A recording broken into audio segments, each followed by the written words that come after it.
Alrighty, alrighty. Hello, hello. Greetings and salutations. Tis time for some D&D. Hope y'all's having a good one. Um, let's see here. Yeah, okay. Sorry, getting stuff all ready to roll.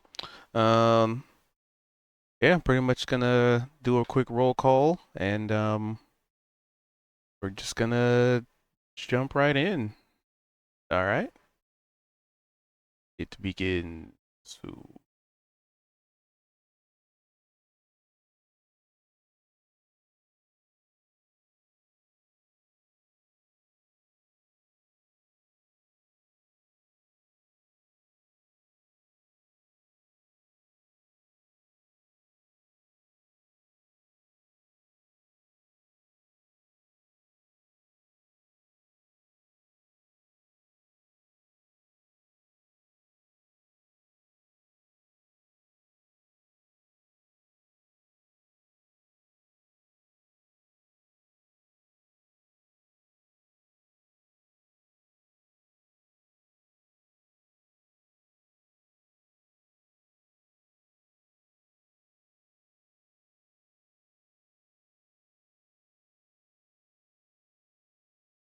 Happy Tuesday.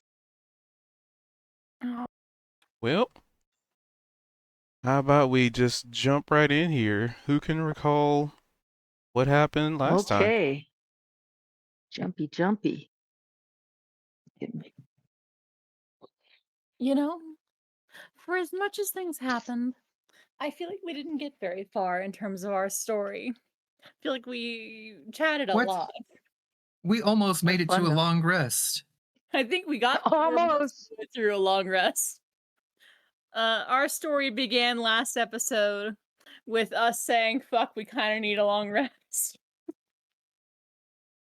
And it ended with us going to bed and being in bed. Is it Oh, the third watch? Yeah, it's a third watch now that something's going on. Right. yeah. So, we spent a lot of time arguing between who were the culprits? Was it Zedrin and Sari arguing with each other about plan of attack? Oh, we were not arguing. Who were the two We're, people They we're, who had a lot were of role play.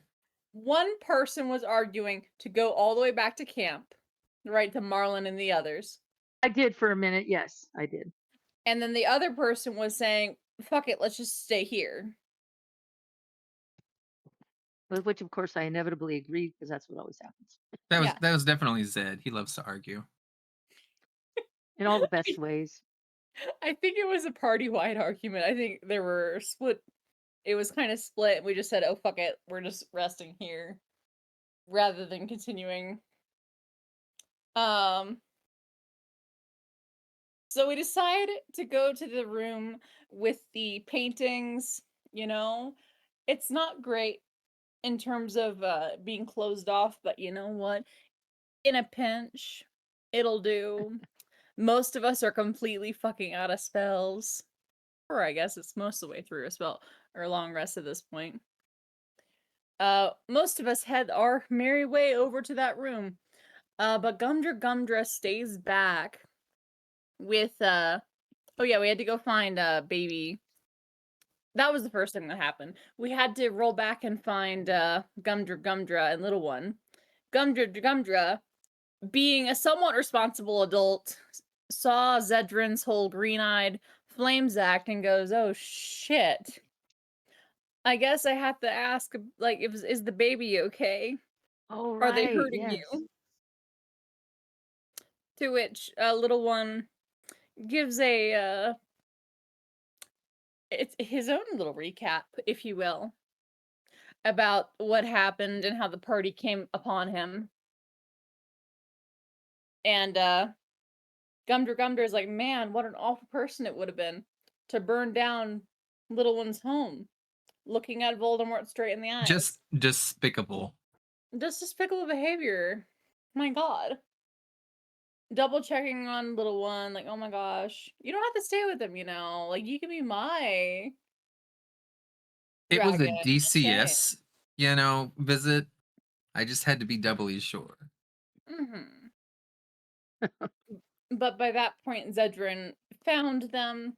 Little one says, "Yeah, that's my dad. We're good here, Chief." Even still, Gumdra hangs back still. Who stayed behind with Gumdra at this point? I forget that conversation. I think Gumdra was I talking think she. in the portal room here with someone. I think it was Zed and Kozik, and Sorry was like on the periphery. Mm-hmm. So what happened, Kozik? Because I don't think Zed is talking. I don't know. I remember that I was like grumpy when I was woken up, and there was some idea that something was around, but I didn't really want to hear that noise. Then, but then I don't really remember what the conflict was. I remember I kind of went out to the center there and did my thing, but So I think you jumped forward a little bit. There was a conversation between Zedrin and Gumdra. Oh, Gumdra, do you remember? It happened in yeah. here. Well, it only Gumdra had happened like briefly stayed with behind. me and Zed. Huh? It only happened briefly with me and Zed. I went to the little portal and I tried to get the dragon to say the words, but they were being Mhm. rebellious because I taught them that's how you chase clout, right? There we go. I'm like, what? Something happened in there that I And need to then think of. yeah, I left after that and I came down here to lay down, and then Zed had like an RP moment with the dragon. We found out why his name is Zed. We found out that he used to be called Little One, and so that's why he calls the little dragon Zed Little is One. exactly. And then I'm pretty sure him and Sari role played for a while, like just kind of given like character depth and interaction and backstory kind of stuff, right? Yes. Then eventually, yeah, go ahead.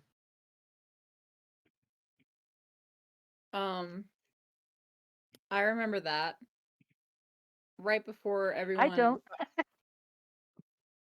You were What, being a you were good you were one of the person. main people, and you don't You remember were it. being. No. I remember some of it. I just don't remember. I Oh, wish I could remember like all the stuff we talked about. You were being a shining example of a paladin. mm-hmm. Oh, good Guiding for the me. way. Neovar was brought into the conversation. I forget what I was even talking about. Other than I briefly praised Little One for his rebelliousness, and then he told me, well, I don't want it anymore. Yeah. And it's You like, and Veldrin were also talking about stuff, right? did we? Like in this corner up here. I think you were just sitting there. And then I thought you were speaking Undercommon, and then Zed also knew Undercommon, but he had at this point kind of learned to tune things out, right? So it's not intrusive. That I don't No? remember. We did do that a few I remember sessions that. ago. We did do that a couple sessions ago. I don't think Are it was you sure? last In this corner right No, up here, in that though, corner. I specifically remember that, before Gumdra. time. that was before we started doing like who's gonna go to I bed remember. first and stuff like that too. I don't think Yeah. it was Undercommon. I think you were calling Zedrin and I, we were talking about Thieves' Cant. Oh, thieves And can't. Yeah, you're right. Veldrin You're was asking Opal to fix his crossbow. There we go. So yeah, things have been conflated. right. Opal and Yeah. Veldrin are hanging out while Neovar was called over by, for some reason, I don't even remember what. And we had a little conversation, including him talk about Thieves' Cant.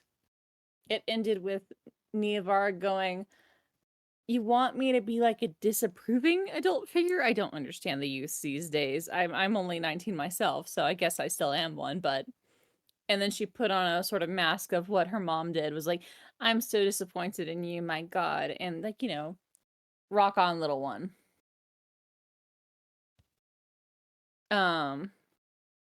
First watch was Zedrin and Veldrin, right?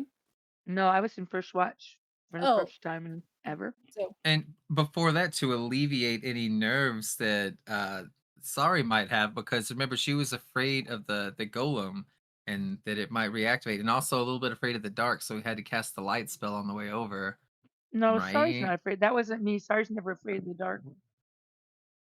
You said it sarcastically, kinda, to get me to follow you. Remember, like at the Oh, very okay. beginning.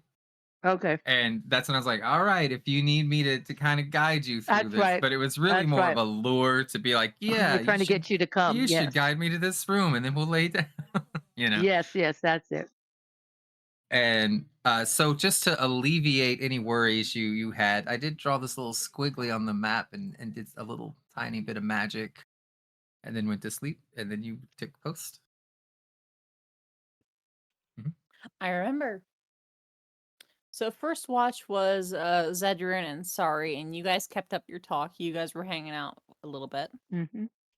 Yeah, that was. Uh. I think. I don't remember. Someone had asked Sorry to basically not interrogate Zed, but kind of like question Zed and be like, "What was that earlier that happened?"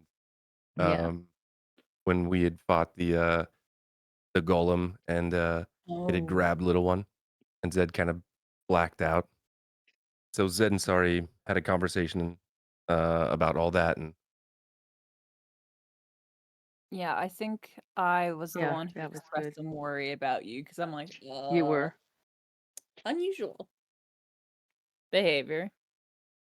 Second watch was Veldrin and Kozik, right? yeah, I think it Yes. was just Vel potentially, but Zed had Kozik woken did up eventually Kozik. wake up. Yeah, Zed woke up Kozik. I think specifically, I forget what it was. Just steal his What we bed, wanted right?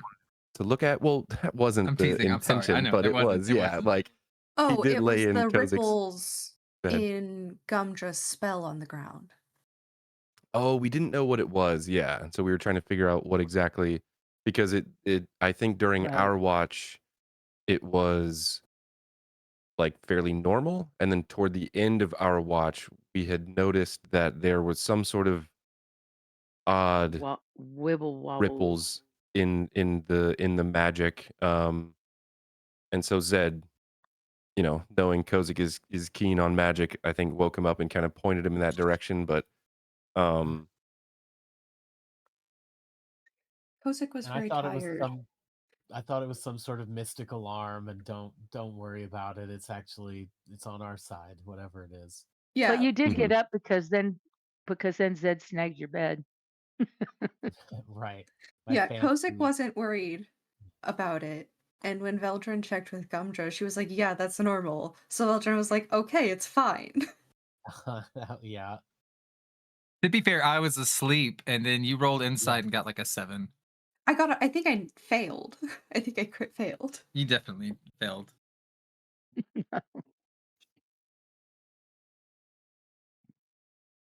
There were many crit fails abound last session. Meaning that if it's okay, it's okay. Meaning Veldrin did not tell Niavara when he was waking her up about the ripples because Gumdra said it was okay.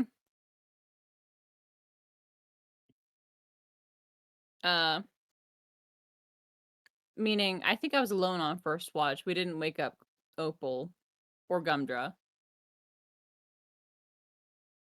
Or at third watch. Opal was up with Vel because they were working on. I think Opal was working on trying to fix a couple things.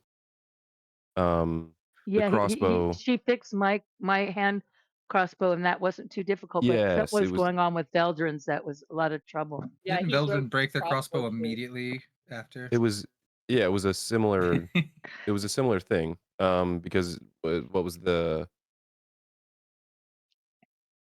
Vel's thing? It's his The starry crossbow. yeah, the crossbow. That's what it was. It was the celestial functions. thing. Yeah. So I think Opal and Vel were working on that.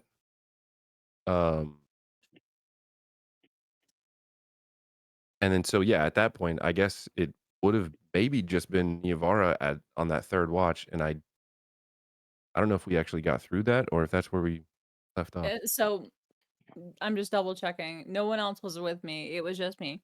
So I obviously do the little Alright. perimeter check. Everyone's asleep. Blah blah blah. I set up my little prayer tablet. In the shadows, candle is fucking on fire. It is telling me, "Hey girl, go do a little look around for me. I want to find out something." And it had something to do with Gumdra. Niavara was like, "Ooh, tea, okay."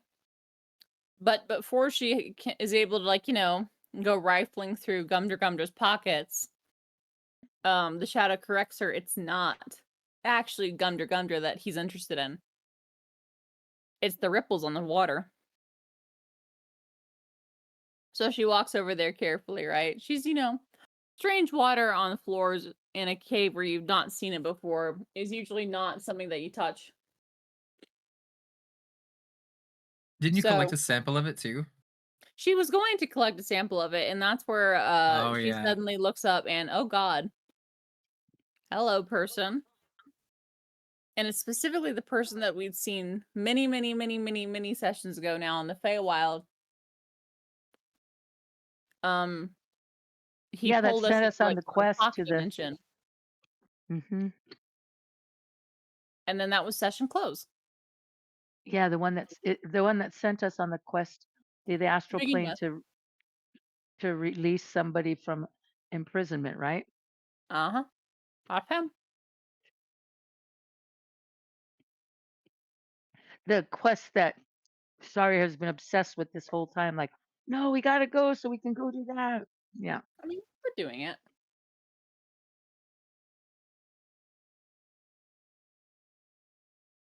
And I think that's it. Alrighty. Nice So, job, Niavara. And everybody else. Mhm. so as we had left off previously, Niavara was reaching for the arrow that she threw in the water. Yes. And as Oh, she you was threw an doing so, arrow. she looked in the very much akin to you stare into the void and the void stares back. As she saw a reflection, but it was not her. It was that of a familiar looking obsidian lizard folk.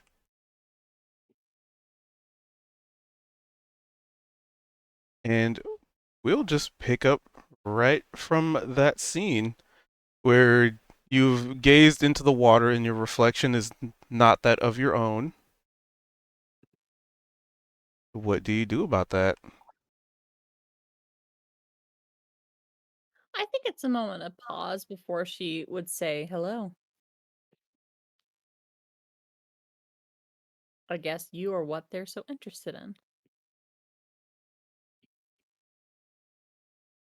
And as it is just a reflection, there doesn't seem to be a reaction other.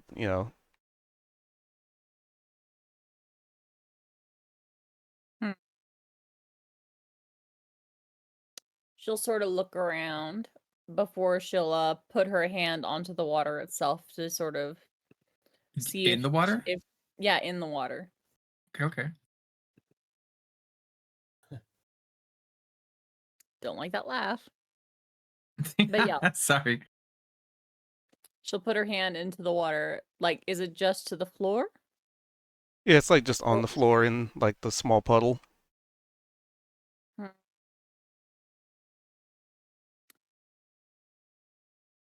And you reach she'll for your arrow and you grab it did she was yep.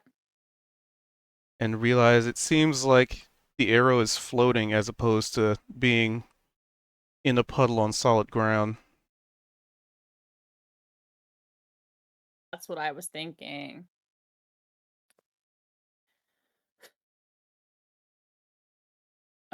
She's like, I really don't like swimming. What was that? I couldn't hear you. She would She say, got I quiet. really don't like swimming. On the other hand, She's glancing back to her altar where no doubt the candle is still, ablaze. Yep. Let's see. If she tries to, like, put her head down where the where the arrow had been, right? Like she's trying to, like, sort of put her head into the water like it's not just a puddle but more like a pool. Yep. Where you stick your head into the water, it goes through well beyond where you think a floor would be. Oh. Yeah, that's what I thought. Okay. She'll pull back up. Hair now wet, and she's like, gross.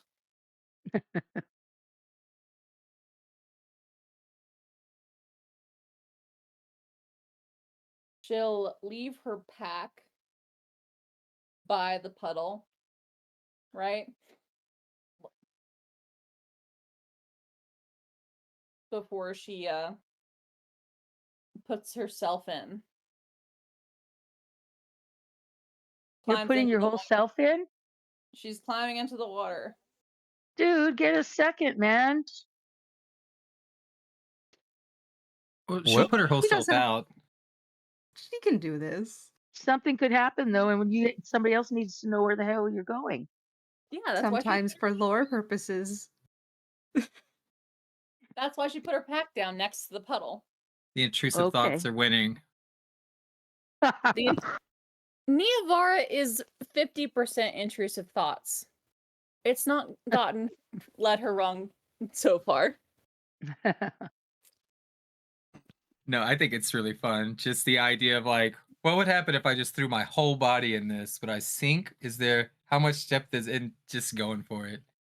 Exactly. so you step in, and it is almost like a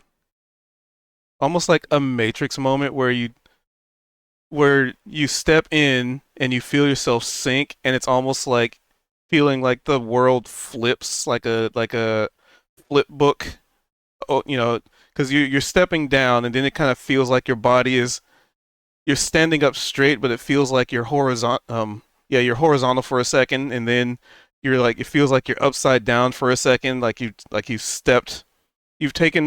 you step down, but like reality just kind of does this weird flip, but you step into what seems like just a void of just darkness. Mirror dimension.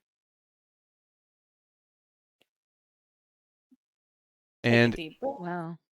inside, so because you're stepping through water, so there's a little bit of like wetness and moisture, but you don't feel like you're drowning or suspended in like liquid or anything. Um, and yeah, you're just in a plane of nothing. She'll brush herself down, wring herself out if any parts of her got wet. And then she'll call out, "Hello?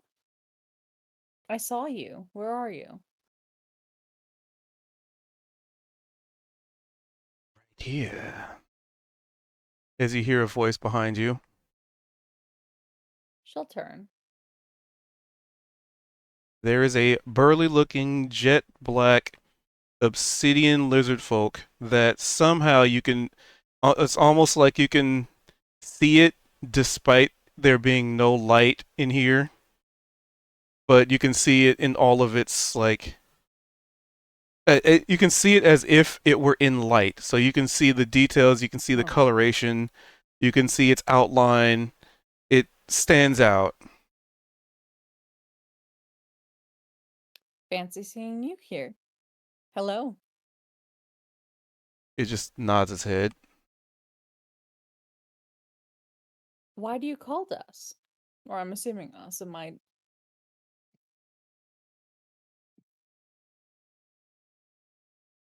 You have stumbled upon something very interesting. Yes.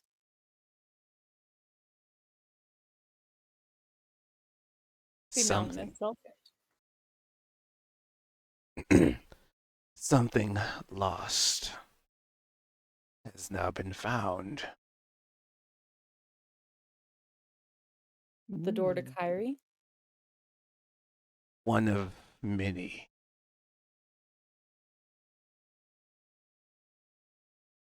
And was that the thing that's been lost, or Did I say that part again? was that the thing that had been lost, or is it something else? The doorways have been forgotten for a long time.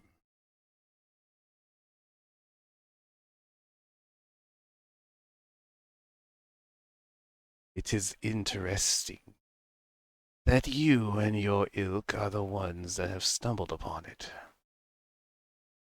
How so? Many have searched.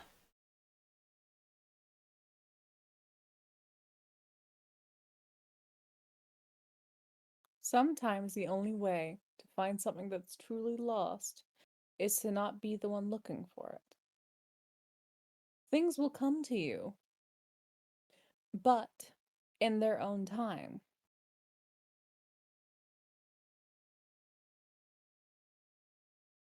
Well, time is not something we necessarily have an infinite amount of.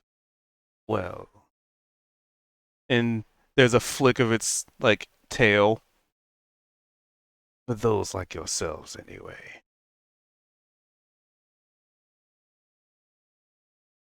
Time is a gift, I don't doubt it. More of a, it's with many things in life, right? You don't search them out and they will appear. But when you try too hard, of course it won't. Understanding happens like that as well. So I suppose perhaps also the doorway wasn't ready to be found by those looking for it. It was inevitable that it would be found. It's just a matter of who finds. Precisely. And in this group, you have very few people who are interested in exploiting a place such as Kyrie. Correct? There are many, many individuals that seek the Forgotten Lands.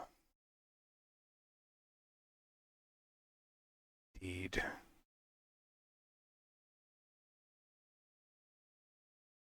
So perhaps the doorway knew that it was going to be perhaps the best idea is to be found by people who are uninterested in exploiting it.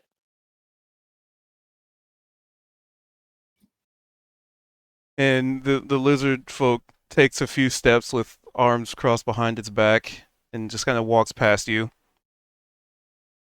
She'll keep an And eye out. yet, you are the ones that happen to have a very rare specimen with you. How If you mean interesting how that transpires. the child, The child. you think he's key to this, to how we were able to find it? He shrugs. Whether or not he is or isn't, the fact is you found it.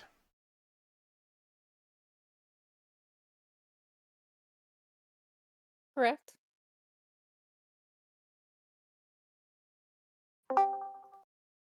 And so that brings us to the question of I wasn't planning on doing anything particularly, with it. We were obviously going to take a little peek into it, but the world moves on and there are other things for us to do. From what I was gathering from many of my companions, they didn't want to spend too much more time here. That the little one is going to be able to see potentially his home, where he would have come from. plus. But I took no pleasure in seeing where I was made, so perhaps I shouldn't think too much the same for him. Unless you're trying to ask something more specific. I don't understand. Something at least. Hmm. And he starts to pace back and forth, like very calculated. And I'm certain there will be many things you don't understand and never will. And that is fine. It's not your duty. However, I am here as you have located something that has been sought after by myself and other interested parties. The door, or again, something else? Well, the door, the door to the Kyrie. Old, old allies to our realm. And yet, something caused our realms to be severed. Or someone. As there's like this yeah, give me an insight check.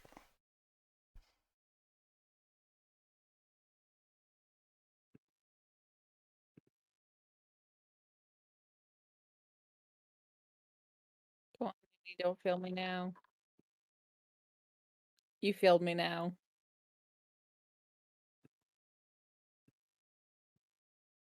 All I right. guess it's not a failure. It's just mid. For a score so high. Yeah. Oh, well. Let's just say having the Kyrie connected again poses benefits and complications. No doubt. All choices are made with the consequences, both positive and negative.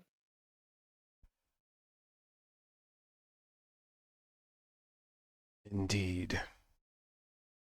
And thus I have to weigh my option. To disobey father's orders, or to take up the mantle in his absence. Hmm. Decisions. Decisions. Well, what was your father's order? Not to intervene directly. Did your father intervene directly? In this matter, no. So what mantle might you take up?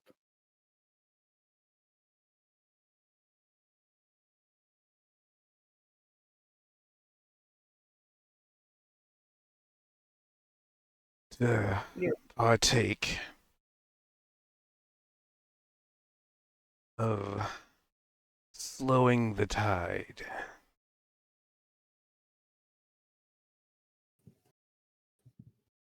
The tide? Oh, I'm sure you're aware of the incursions. Just making sure I understand the same thing. We're talking about the same thing.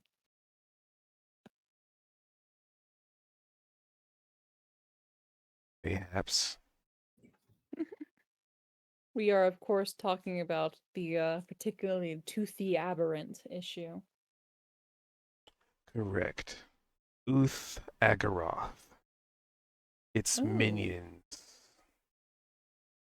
The hand that guides the mouth.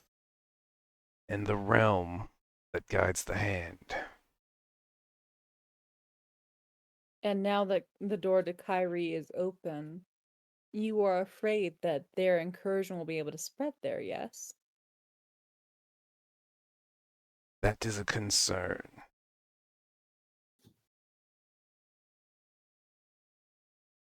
Them being locked away, broken, severed, is in itself a layer of protection.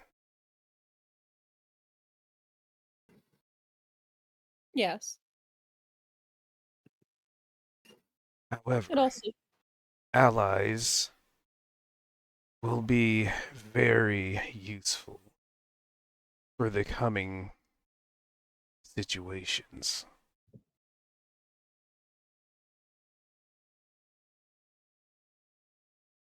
Or disobeying father and intervening directly.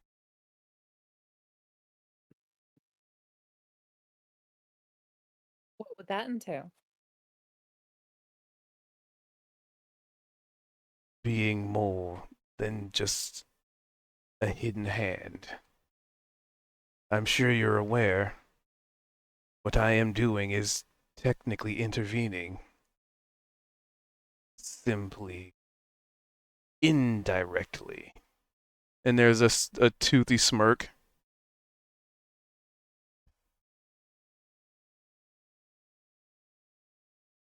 Understood.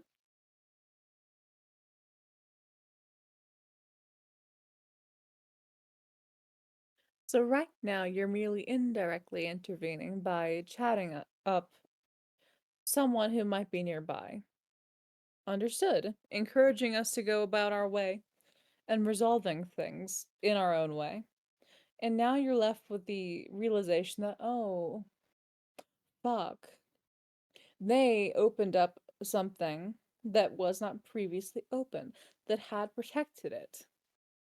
And now, potentially, if the incursion spreads there, right, it'll keep accelerating. Yes? But the people within that place, they'll be able to help us. Do I understand? Mostly. Mostly. Do they not wish to? The gateway has not been opened yet. Ah. And so now you sit there wondering what exactly. So you wish.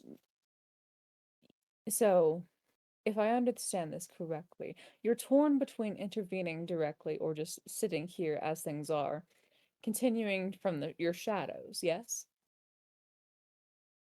Those are the Obsidian Lord's two options currently that make Obsidian. the most sense.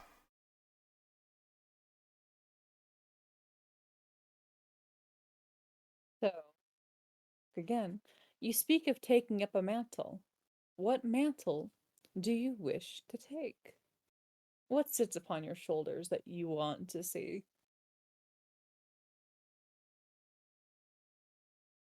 Well, that would not necessarily be of your concern currently. No, it's not. More curiosity. And she gives him back her own toothy smile. What am I, if not someone who's, on a journey of my own? Understanding others comes with the territory. Guiding them in my own way is also part of it. And yet you are also guided by the hands of your own deities. Isn't that how it works, right? That's how it works for many.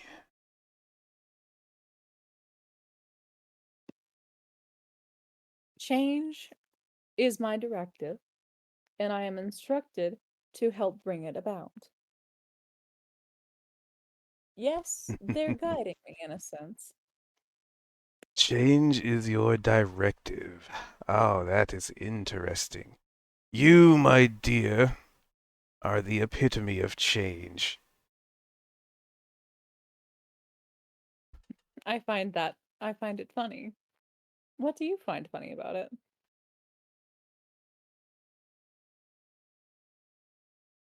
That you are a creature of change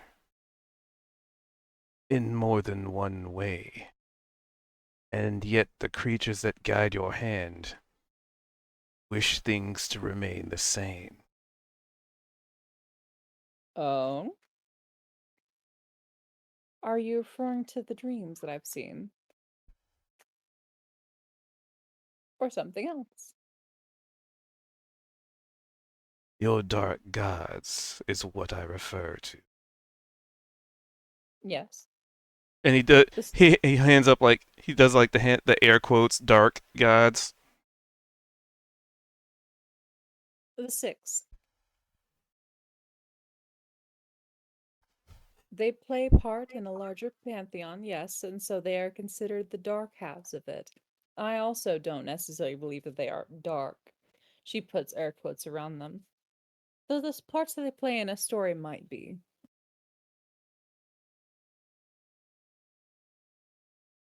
However they may be viewed, they do not seek change. If they would willingly give up their power for another. They would willingly step down just to see the chaos that would ensue.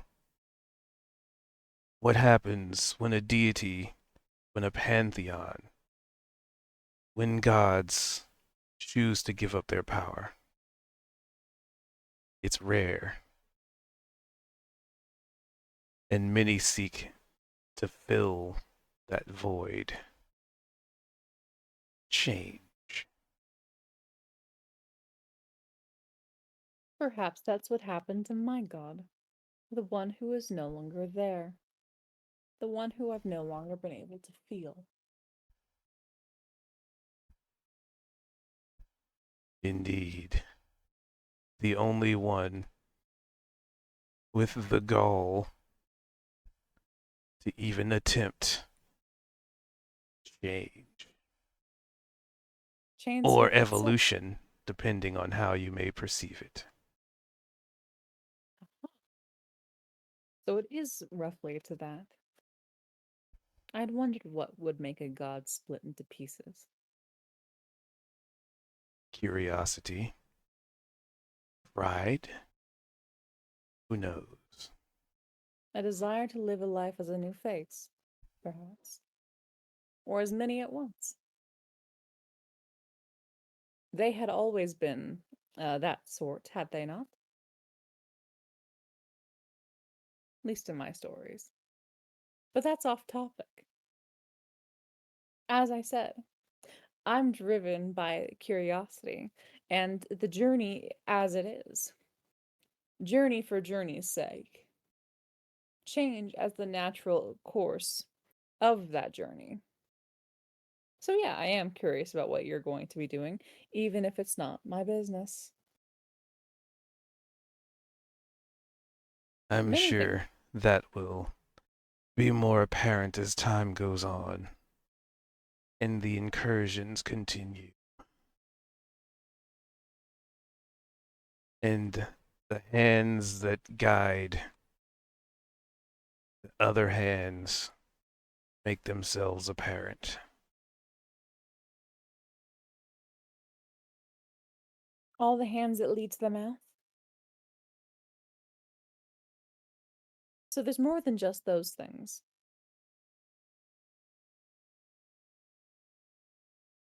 I could And neither there's confirm nor deny. That would be giving information far too directly. And there's a smirk.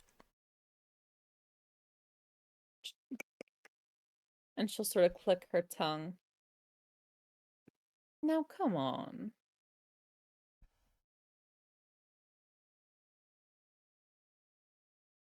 At least have a little bit of fun with it.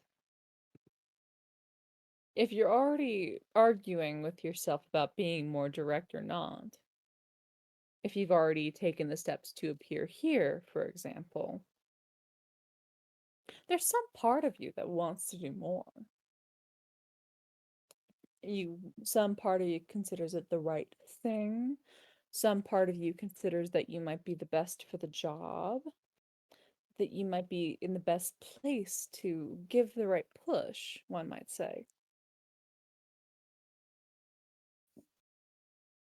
One might say.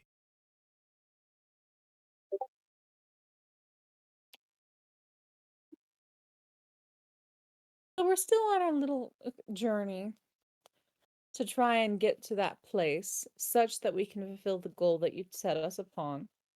How are we holding up in your expectations? Poorly. He shrugs. Fair enough.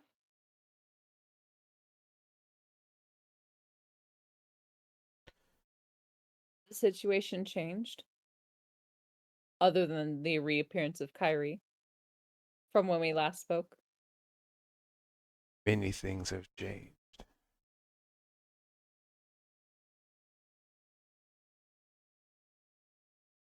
I'm Only been sure so long. you're aware. You're aware of the incursions. Correct. You are, I'm sure, aware of a man who has sought after your party, or Well, some of yours. one of them, really.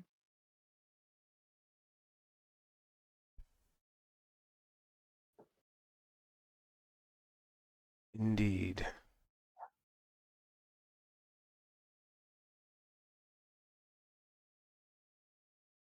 He plays into this then. We had theorized, but,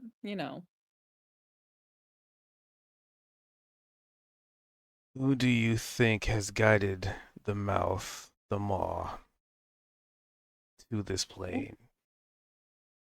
Ooh, someone who wants desperately to be able to contain something. Hmm. You can give me another insight check. Oh my god. Hmm. I wish that we rolled more natural 20s at our play.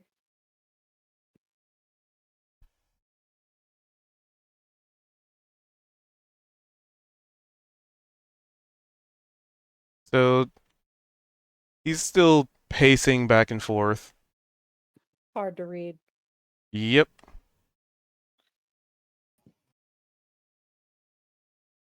Or maybe not someone trying to contain something. Rather, someone who wants control.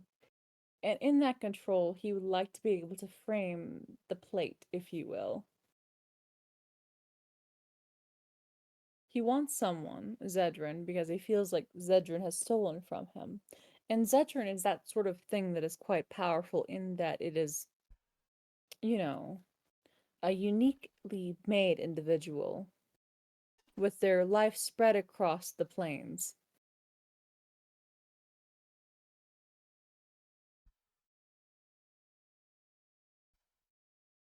Hmm. Curious.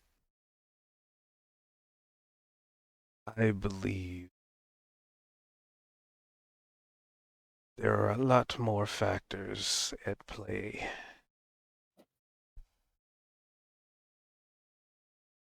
Okay.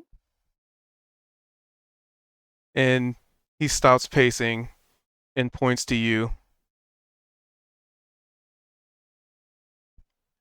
In entity of change. Seed of a god. How useful a tool should that be extracted? And then he'll point over your shoulder, and if you look past where he's point, like if you look over your shoulder, there it just kind of seems like there's a doorway behind you, kind of thing, just sort of like a wishy-washy image of everybody laying, because you could see the room at this Yep. point if you turn around. Um, And then he just points to in the general direction of the party. A man who lives many lives simultaneously, fractured by a course of action he knows not what he did. A man who's made a pact with an entity seeking an object that can change things on a fundamental level.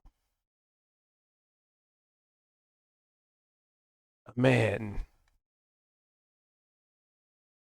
born of the faith, reshaped by the stars.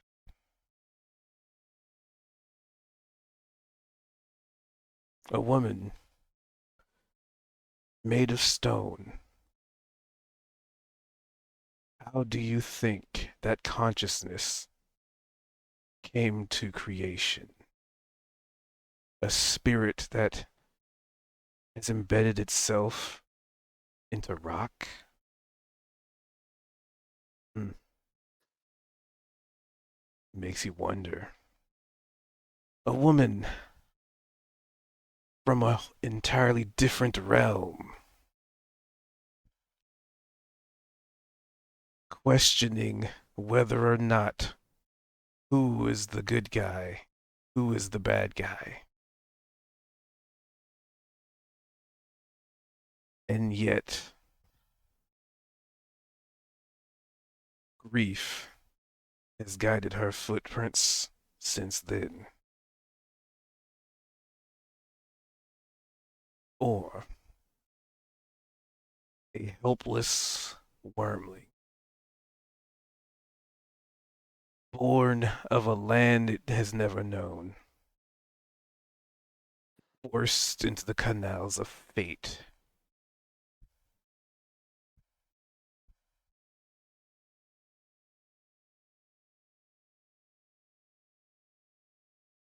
Many factors are at play.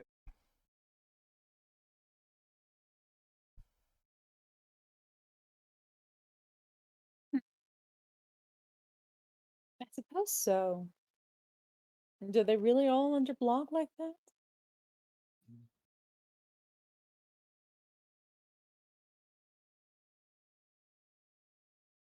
He just doesn't seem to react to your question.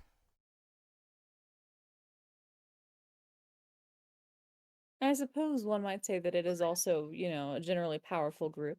Yes, I suppose any one of us, falling into the hands of someone else would be quite unfortunate at this point. I would think, though, if such a thing were to happen, that the rest of us would come along and, kick the shit out of whatever had taken them. I hope so, at least. There's a bit of a snort and a chortle. There are some things that are well beyond what mortal hands and minds can manipulate.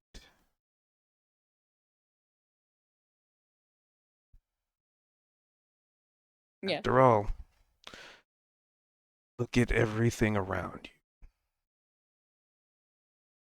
Carefully shaped and crafted.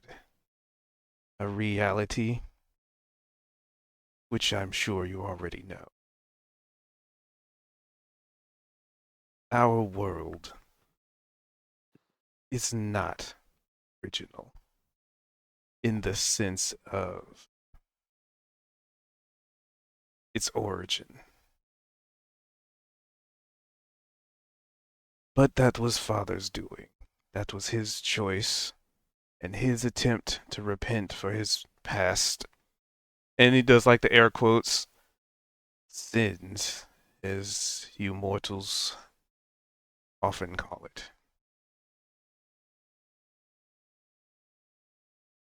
Guilt can make a man do many things. Oh?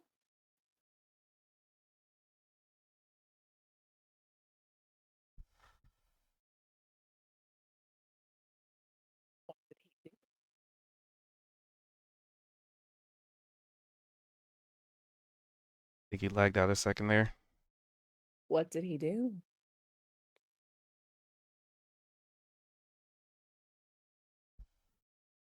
Hmm. Destruction is a way of life, just as creation.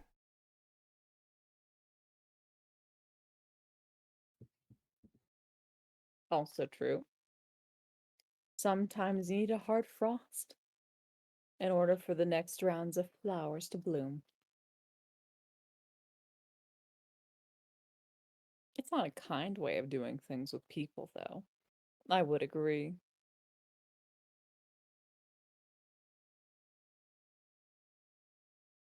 Did it work, though? You're here, aren't you? Then, so, it worked. Not without complication.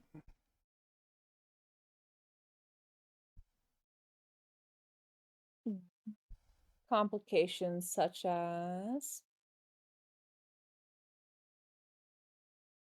Individuals finding out where this little realm has been tucked away.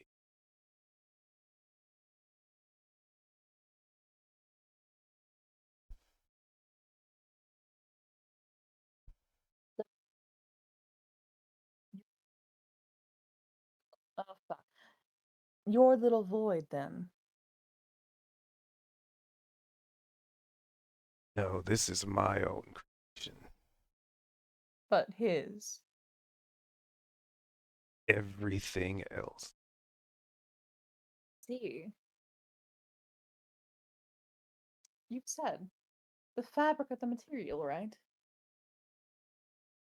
Of what you would conceive it to be. Some would consider it an abomination. A copy. An illegitimate copy. Some would see it as an experiment. Some would see it as a grand design. We simply see it as a construction. Eberron's finest work yet so far. I would agree. She's being tongue-in-cheek as she says that.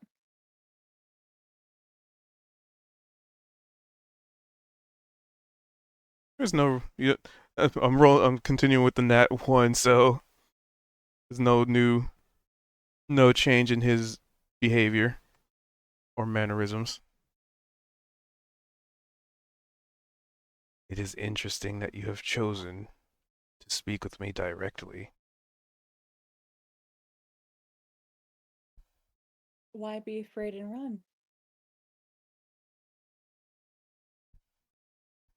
Because last we spoke, your compatriots had quite the bombardment of questions.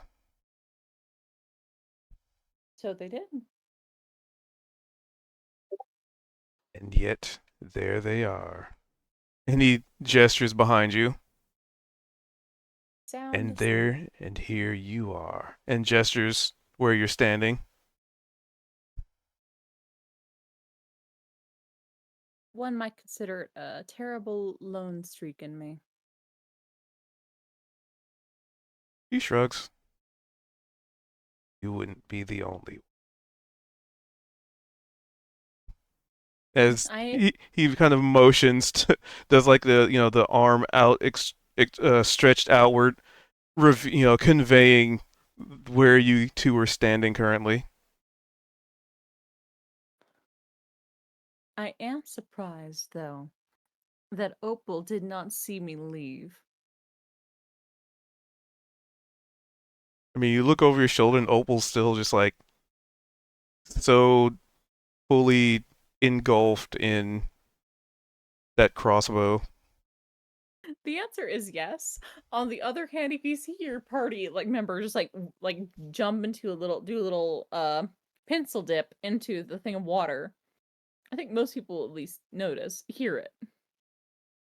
You assume that was a splash.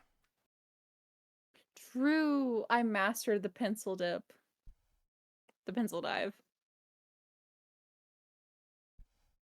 I earn perfect score. They judge for that shit in the Olympics.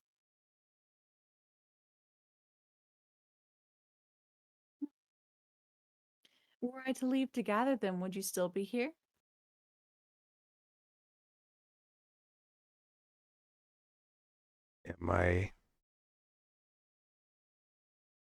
Would I? I suppose the only way to ascertain that is to go gather them. And there's a smirk. Now, isn't that a fun dare? And she'll take out her coin of the traveler and flip it. Suppose I'll have to see. So you I'm flip it, and it has like a heads and a tails, right? Mhm.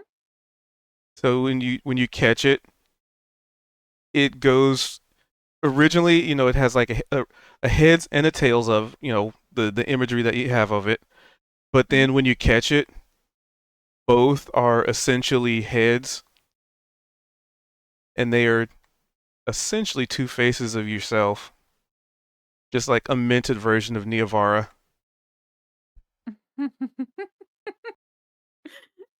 You know, if you're going to mess with my stuff, you could have at least made one of them look my changeling form, as ugly as I find it to be. Look at the other Sensitive. side Aha. very closely. She'll take a gander at it.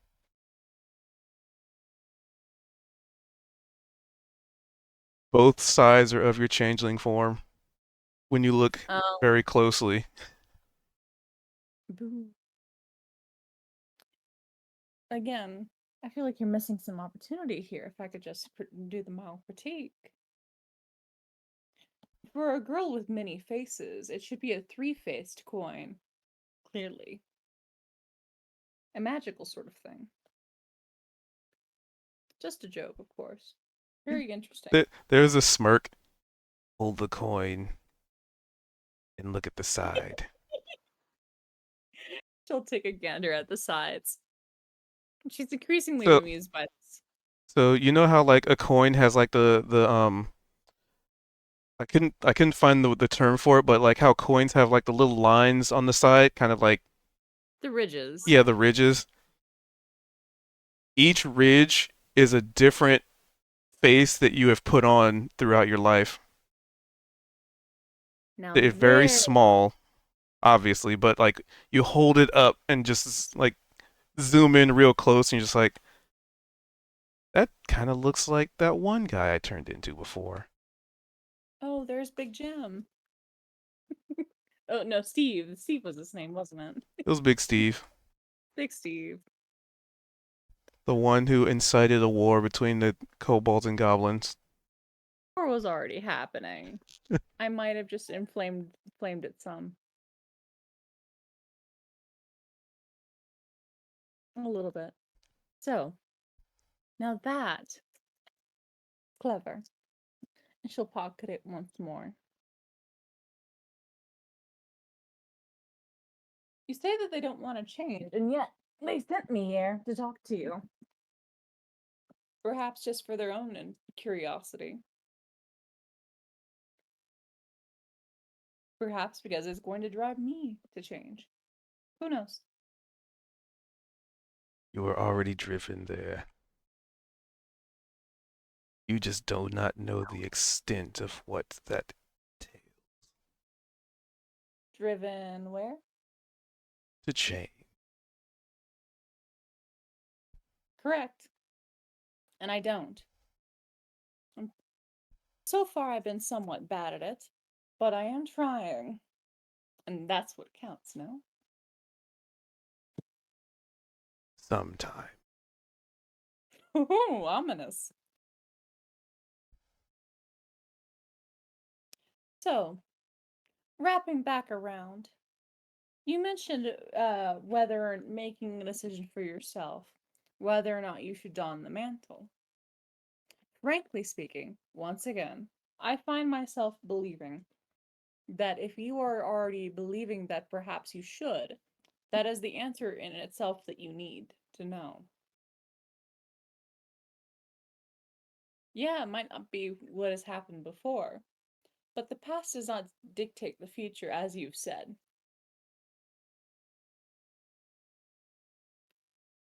How fascinating would it be for you to interact with the outside world once more? Directly.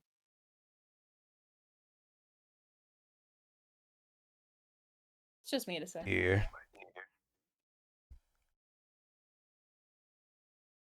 Yes. Echo, echo, echo, echo. Is that me or is that Kozig? It's Kozig.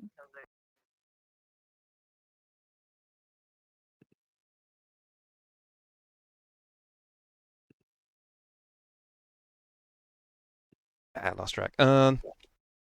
So what was the last thing we said?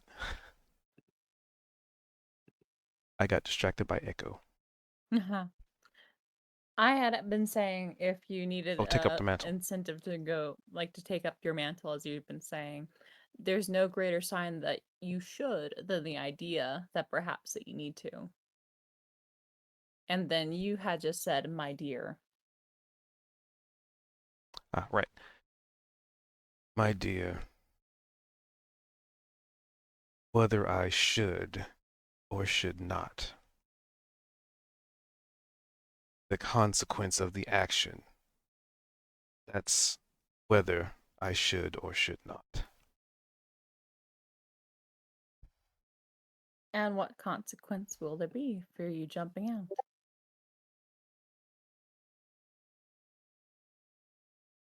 Then there's like a exasperated exhale.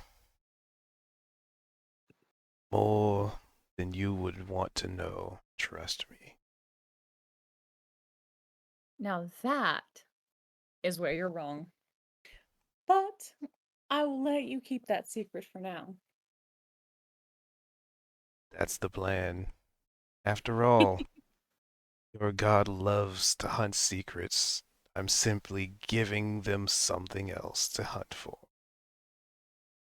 Oh, 100%. I am certain that this is driving him crazy, the little magic hunter. But in time, they will find out what they want. I'm sure.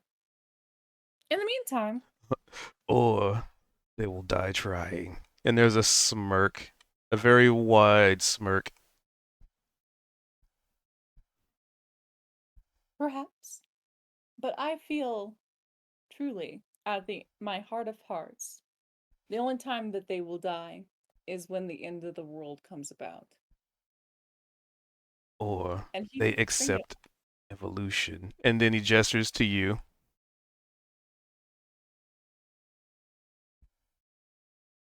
The traveler had always been a strange one, at least in my mythologies, yes?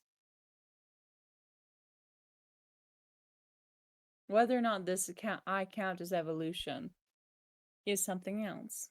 It might just be that I'm a different experience. And how wondrous is that? Indeed. Also, I never said all evolutions are moving forward. And there's like this chortle. Oh yeah, I'm clearly a de-evolution of godhood, no kidding. And she sort of like, makes a face. What am I? Just a miserable sack of bones. And blood and flesh. Welcome to the truth of reality. The truth of mortality, perhaps. Oh, he says nothing in response to that. Um, I'm gonna go wake up the others. And she'll, take the step back a step further and then lean her back through the door that leads out back into the actual room. yeah, and very like Inception style, like, you know, from standing up to feeling like you're standing like vertical and like imagine, like the flip books. It's like it's closed, and then when you open it, it's just like this. You start to stand up in a weird way. Yep. A very reality shift esque experience.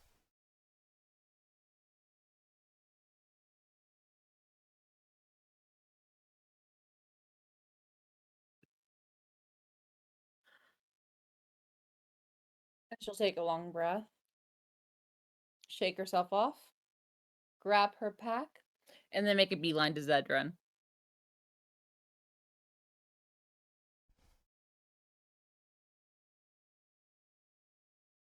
She puts her hands on his shoulder and then shakes him once.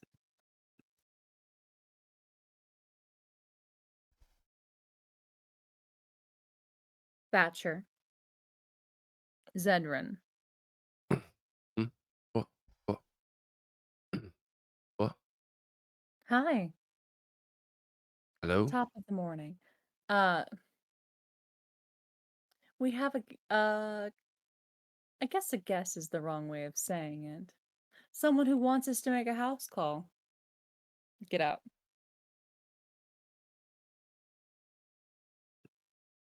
And she'll move over to do the same thing to It's gonna Kozak. blink a couple times and then uh look, I guess, back up at Niavara. I have no idea what you're talking about. Yeah, and you won't until you get up. So wake up. Okay.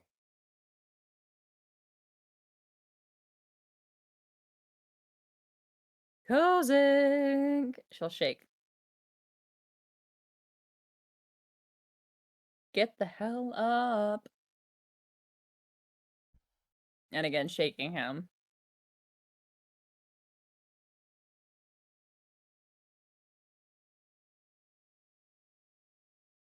Come here, you fucking grump. Ifko's aware he muted after the echo. Aha. You could have stepped away though. Yeah. In the meantime, she'll also go over to Sorry. Sorry. And it's a more Right? polite shake. I'm right here, just meditating. Hi, we need to get up. Let's just say that we have some business to tend to. Is her candle still burning or has it settled down from her altar? I mean, it's still burning. She'll point over to it for Sorry. There are some What's the secrets that we need to uncover. Get up and I'll explain. All right, I'm with you. And sorry, just pops right up and Go goes wake with up Niavara. Gumdra. And then she'll do the same thing for Veldrin and Opal, the other two meditators. Real meditator hours. At this point, he's still kind of laying down. He's gonna reach over, kind of put a hand on Kozak's shoulder. Why does it feel like it's too early? In part Well, because mate, it you go is. get up. Opal, Veldrin, I regret to say that there are things that we must be doing that are not tending to your weapons. Well, that's annoying. I will also say in this moment of Zed getting up specifically, and kind of like putting his hand over on Kozak and just being like, "Hey, we got to wake up." Zed's gonna slowly stand up, but as he stands up, without any sort of word or notion to anything else, he's immediately going to start like packing up and folding up the bedding that Kozak had laid out that he had kind of stolen. And it's very uniform. I mean, like blankets are kind of getting folded into like trifolds, almost like a flag. It's like, if you notice it, it's almost like his sailor sort of duties are kicking in just innately, because he's still half asleep, but he's kind of packing all of these things up very nicely and neatly. Basically all of Kozik's bedding that he had taken over.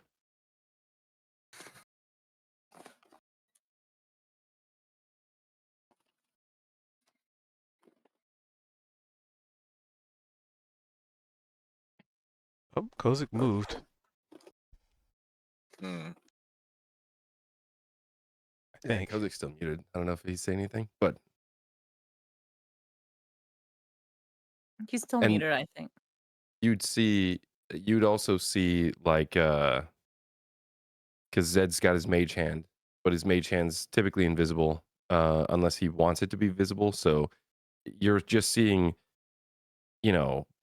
Zed will make a fold with his hands, and then there will be just like an invisible fold that will follow through.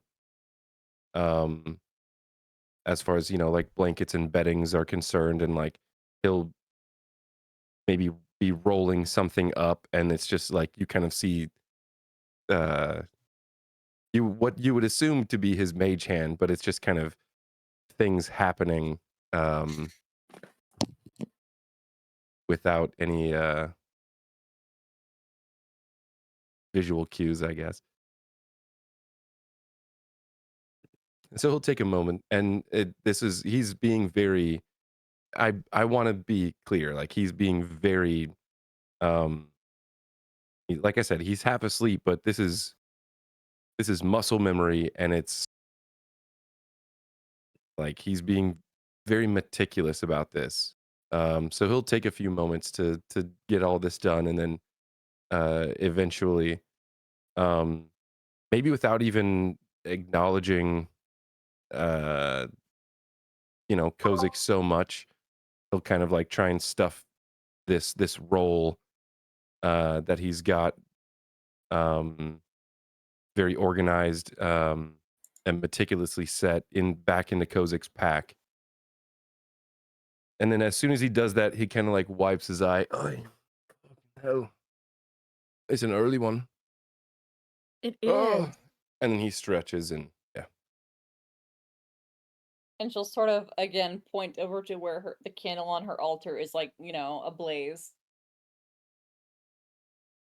I have a little fun thing for us to be doing. But again, we need everyone to be awake. Vel. Vivi. Velbel, get up. I'm up. All right. Very good. Anyone gonna wake up Gumdra? Oh, you know what? Yeah. Zed kind of finishes his stretch, and let's see. I Zed's can gonna do walk it. over. I can do it. Hold on. Just help me. Just help me real quick. This. Well, and he'll lean over to little one and kind of whisper, What do you have in mind?" This. And he does like a swan dive off your shoulder and just lands on Gumdra. All right. And as soon as this happens, she's going to be startled awake, and you just hear her say, "Ah, snap!" And she throws out her hand, but does not cast any spells. And she just kind of looks around. I forgot we was in cave. Don't worry about that, because we won't be in a cave for very long. We're going to take a little trip. And she Yeah. waves at you guys, and then she jumps back into the puddle. And And Neovar just jaw just disappears. drops. What? I didn't know she could do that. Oh, did we get our long rest, by the way? I guess. Yes. Woo! Yay. Yay.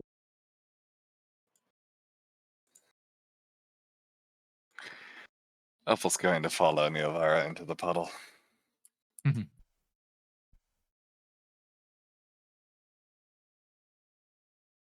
If Neovara well, had actually Aldrin. been like some sort of, fake thing meant to bring you off the path, Neovara wins 4 for 4. Neovara has successfully played the game of am I bullshitting or telling the truth? You will never know. As Gumdra wakes up, I will say, because Zed asked Little One what their plan was, and Little One just did it, and so kind of give a bit of a nod, and Gumdra's now kind of awake, and Zed's gonna reach into his water skin and just kind of shake his hand around in the water skin, just really like coat his hand in water.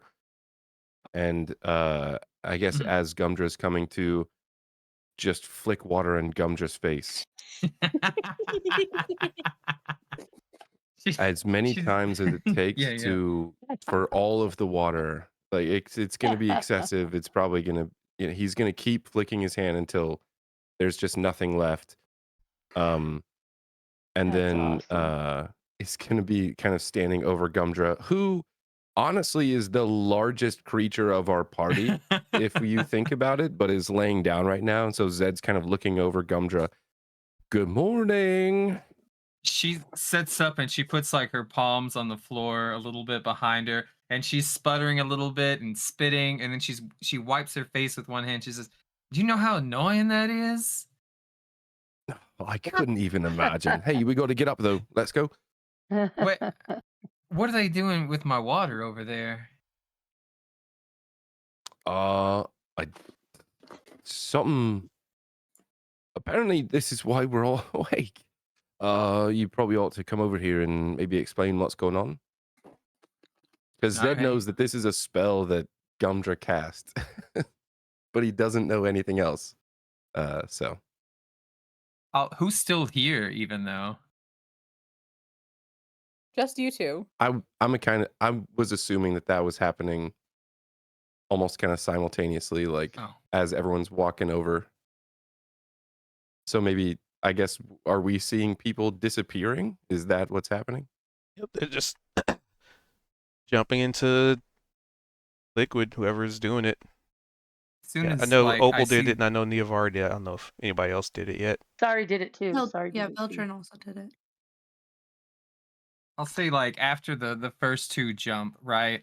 I'm just like aghast at this, and I'm like, that you shouldn't be able to do that. That's not what that's for. What did you do? It was just a control water spell. I just changed the color and the shape of it. I thought it'd help Sari get better sleep if she felt more protected, so I pretended it was like a big spell.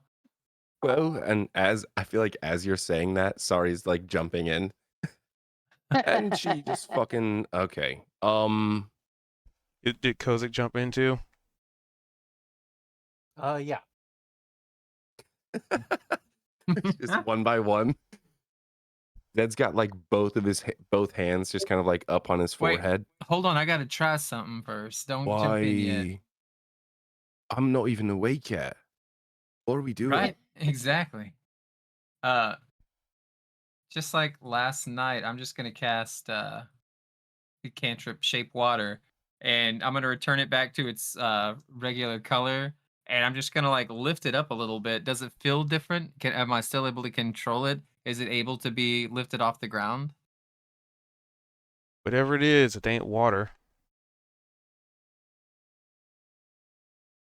All right, I'm gonna share that with Zed. This Zebulon, this ain't even water. I can't even control this. This ain't the spell that I put out. How do you keep finding different things to call me, by the way? But I heard do the you whole mean story that's not- last night about how you got your name and you worked at a carnival, and Anyway, all our friends are gone. You're the sage of the mountain. We're literally inside of a mountain, and that's water right there that you've created, and all of our friends have disappeared in it. Do you feel But like that we ain't should water, follow though. them? Well, what is it? I I feel don't like know. this is I'm real your familiar with water, and that ain't it. sort of expertise here. Yeah, you're right. It is my expertise, and I'm gonna put my finger into the puddle, and then lick it. Does it taste like water? It does not.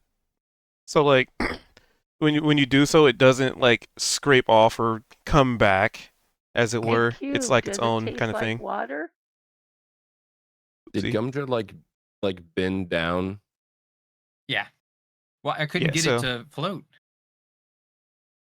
I was not hitting So my Zed's button. gonna as we're They kind hear of me? focusing on this and we're having this conversation.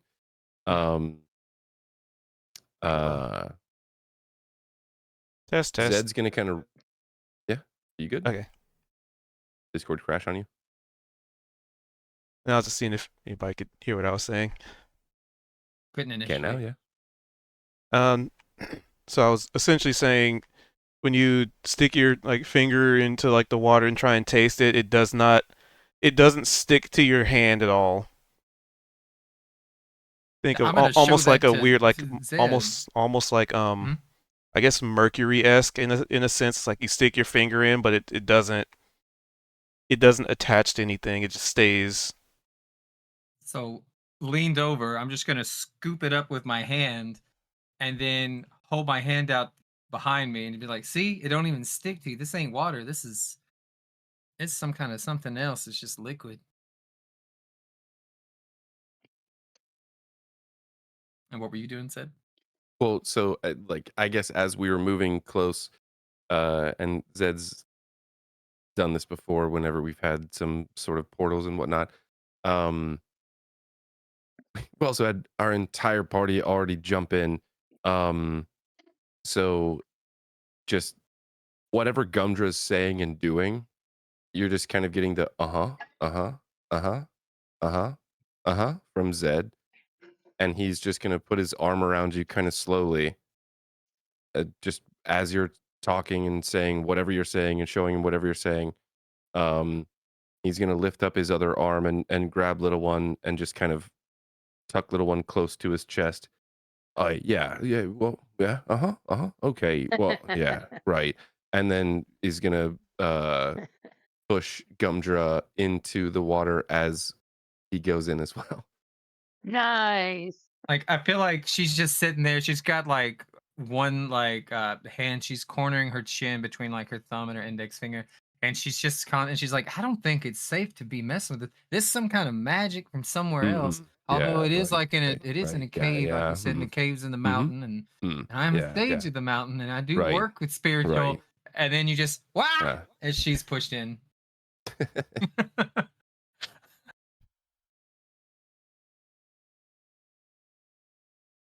All right. So you all enter into an infinite void. No stars. I'm really sure that this is where we are supposed to be. There's no stars or anything like that.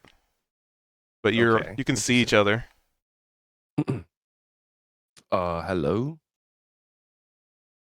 Welcome back, Zedrin. I mean, welcome back. I just woke up. Yeah, don't you recognize this place?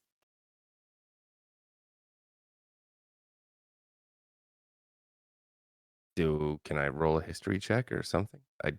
Does Sure. recognize this? On the right page. There it is. That is a 12. Well, all you needed was a 10 because you've only ever been to some place like this very few times before.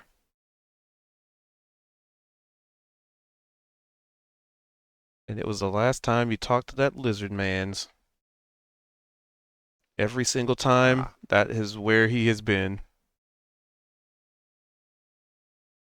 nondescript, this infinite void, or a pocket I do dimension. have to say, while I appreciate you guys' trust in me, if I had been something like, a Selkie, you would all be dead and drowning right now. You know that, right? Well, if we worried about stuff like that every time we made a move, but never move an inch. You And if know? we assumed that everything looked like you wasn't you, that would be pretty paranoid. Exactly. Velternite's Yeah, so it's quite kind of sorry. fucked up that you would say that, by the way. Just put that in the back of all of our Well, heads. can't For selkies now. look like anything? Isn't it just like a suit they zip up in? I just gotta That's remind her you all, point. I just woke up. Are you still here, sir? And she's sort of like looking around for the Dragonborn. Lizard Lizard folk. folk. Lizard folk. It's different. They're cooler. And they eat people. I don't think that's the case. No, lizard folk have a Find out. feature where they get to eat fingers. They Yeah. do. People Fingers is fingers. it? Jeez. What? I've never left. True. But you could not be in the place that we are in, as this is a endlessly wide void. Gumdra, I don't think you've met them. Neither have you, Veldrin. Would you like to introduce yourself, sir? Oh my gosh, it's the. Okay. Known as Obsidian. Sorry, bows to him. And Wait, basically did you you say see like this. Obsidian Lord? Yep. And basically you just see this pretty powerful build lizard folk, like, yeah, like kind of like think, I guess, for people who may have not interacted with lizard folk before, um imagine like if a crocodile were anthropomorphic. So they're Ooh. pretty burly. They got like really just beefy just snouts, long tails that could easily just, I mean, the tails themselves look like just they could smack the shit out of you. Very scaly, very akin to, but like smooth scale, like, crocodiles tend to have. But this one is just obsidian black. How tall are they? They are currently represented as a modest 6'8". Modest. Okay, so like a tiny guy. I'm gonna look down at him and just say, "Did you name yourself, or is your real name Obsidian Lord?" That was the name appointed by father. I was gonna say too, with this history check, so you're saying that Zed's interacted with this creature before? Yep. Dude, that's when we were all in the tavern together, and then this pocket universe showed up, and then we all went in and met it, and then I came back out and got you and dragged you in, and we all met this Oh, that was the fellow cloaked and figure in the tavern? yeah. He Okay. told no, Okay. not it. It was a pocket universe, kind of through the tavern, and then he told us we Yeah, had to go to the but they were at astral a plane and table rescue his in the and his corner. father is yes. And we have Okay. to go to the astral plane and rescue his father who's in prison. Okay. Okay. So, is your daddy's last name Lord also? No. Come to have some respect.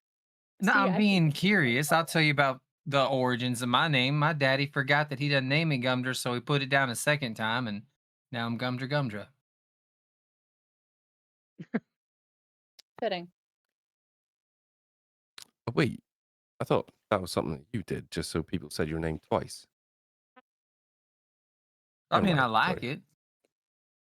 I'm just saying it'd be like if they if said my name is Furry Princess, right? Because I got fur because I'm a yak folk, right? And then I just felt like being some kind of noble. Obsidian Lord? The color of your scales plus a noble title? Hmm. It'd be the inverse if that were the case most of the time. That'd be like if Cozy was named, like Lord Deep Shaft. Palebeard. I was literally just about to say we got royalty in our party. We've got Lord Deep Shaft over here. I'm not sure. At this point, the two lords convene and we all just take a step back, or That's probably protocol. We should probably let the lords talk to each other. I do not know this creature's house. This Although he creature, does sorry. seem very imperious, doesn't he? I know that word, and that's the first thing I thought of when I looked at him. Impervious.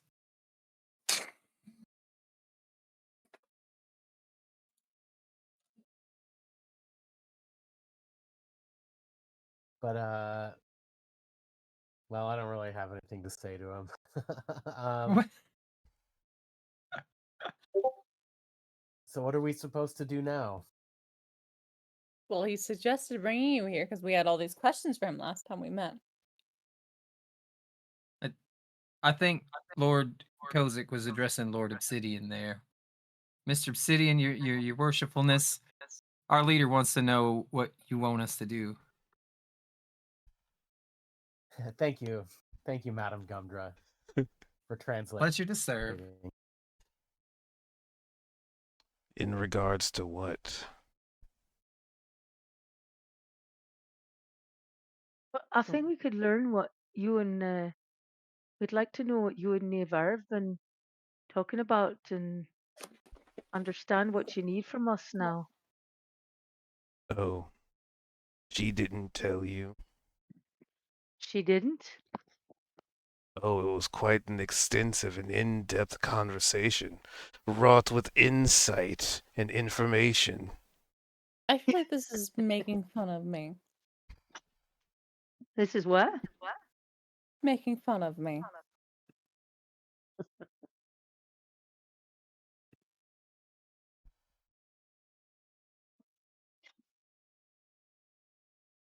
Well, you are the keeper of secrets.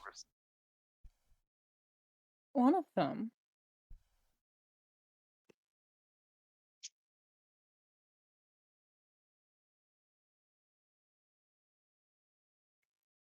Is there anything you wish to tell your party? I was just asking about what the heck's going on.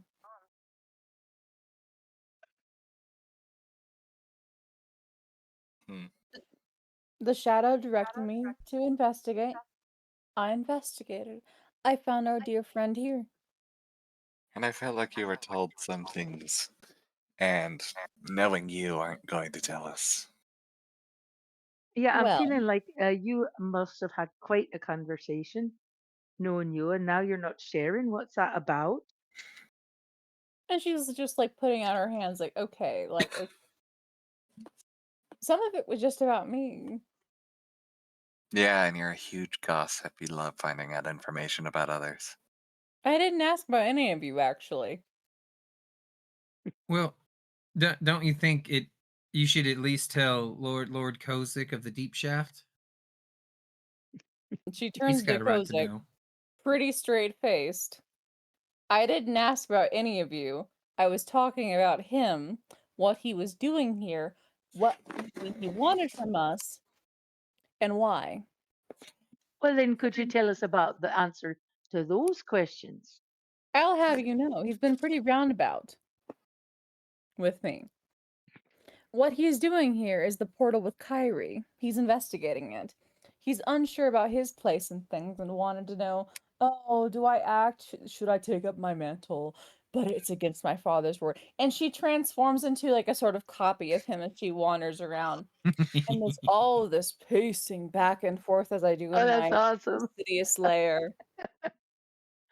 That's awesome. Wait, did you say Kyrie? Yeah, Kyrie. She's gonna point at Zed and be like, "You remember they said that the key is Kiera. Do you think this Kyrie could be related?" Oh my god. Same we place. You translated it just on a painting. it's the Pretty sure same that you place. You just don't listen. misspoke. Yeah.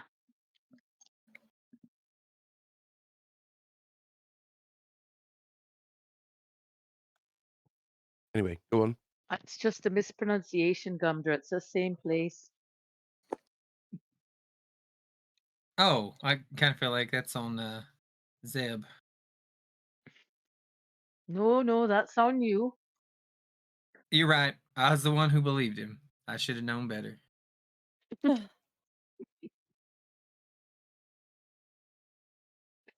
Don't worry, Zed. Nobody's listening.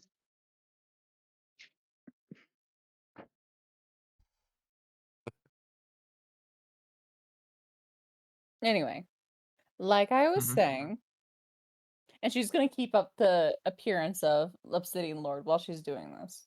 Right. He's wondering about what the hell he does now that we found the fucking door. Or more accurately, now that there are the doors here, there are consequences. Potential Oh, so allies. nobody found this door but us. Others have searched, but none have located it. Nirvana, your voice just totally went different than what it was before. Nirvana. That's the point. And he just like Jess has like holds out his hand as Neovar is doing the performance, as if yes, continue, go on.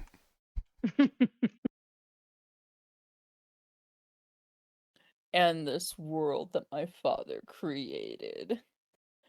Yes, some of he had guilt. Yes. His failures that I refuse to expand upon because I'm being mysterious and annoying.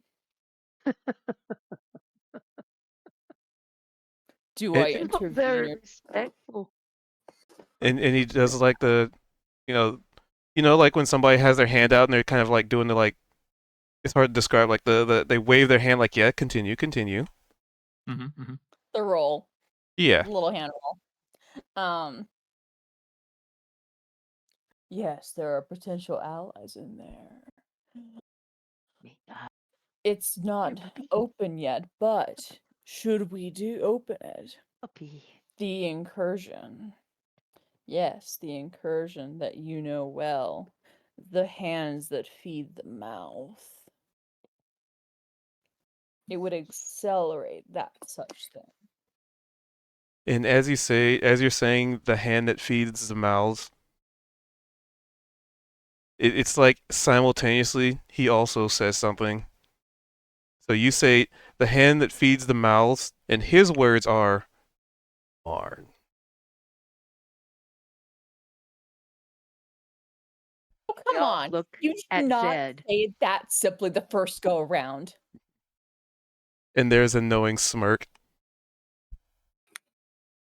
I was the one who put in your mouth Marn.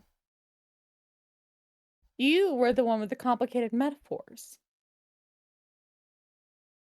Disregarding. You're breaking And character. we all look at Zed. Yes, breaking character. Wait, But yes, you have a Marn? do you not? Yeah, Marn's involved with the whole bullshit with, the Uggies, if you will. Mr. Obsidian Lord can say their name. But I don't want to attempt it. Well, I'm just wondering if it's of relation because I used to have a dog named Marn. Oh my It was god. Marnley Oh. Gumdra. It was just Marnley and me for a long spell when we was traveling together. Thank you for sharing, Gumdra. Now, let's get It back could be to it. related. We don't know. Oh, we know. We know. Marn is a person, a man who I hate. And I think Zedrin hates more. We all hate him. Zedrin gets first bite of the apple on killing him. Oh, yes, he does. And if / when he fails, I'll be there with a knife. Several times. I'll be there.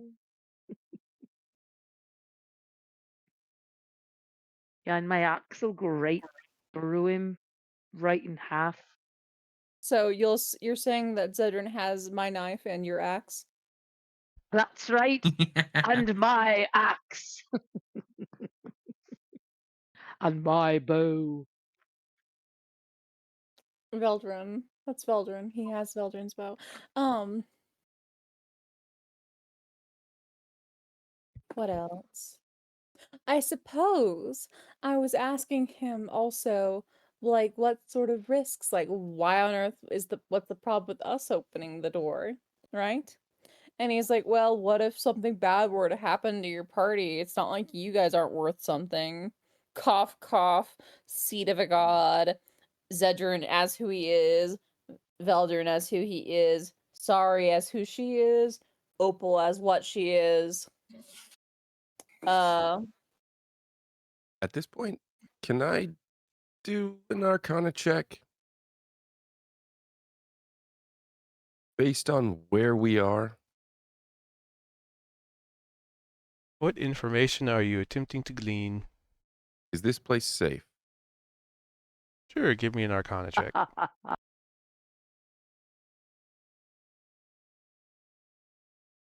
Can I have my familiar aid me? Ooh, you're familiar he is now. Sure, your familiar is made of arcane energy.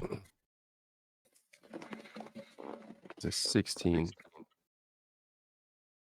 Considering Guest of it the seems night. like a pocket realm, probably. With all the conversations that have been going on, and the Like you would look over your shoulder and see like the quote unquote doorway. So like Mhm. you could imagine that this is someplace very separate. But interestingly enough, give me a quick little perception. This is a little past tense, but 23. little one did not Nice. sneeze when you stepped through. Okay. Can I also do an insight check then on Sure. the lizard folk? I mean, what are you trying to glean? 16. Again, if we're safe. Oh yeah, it seems like it. Okay. Same thing. With all the conversations that are going on, Zed's gonna unbutton the top 2 buttons of his shirt, kind of beneath his cloak and overcoat, and he's gonna reach in and just pull up the obsidian key that's tied around his neck, and he's just gonna hold it out so that this lizard folk can obviously see it. And if it's not necessarily noticed when he does it, then he might say something, but I'm kind of curious if there is a reaction to that. I guess you can give me an insight. Where did Shaw get that key? I can't remember. It was given to him from Oh. or he actually got it from the hells, like, and I say given to him, there's speculation that he was meant to leave with it, but it was something that he Oh, he had had it from the time he left. from hell. Yeah. Okay. 13. You don't see any behavioral change. Maybe he just didn't notice.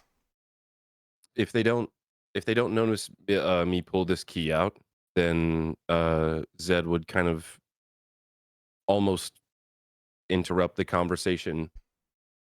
I How'd you almost does interrupt? this look familiar? You know what this is? As he's holding this key up now. Yes, I know exactly what it is.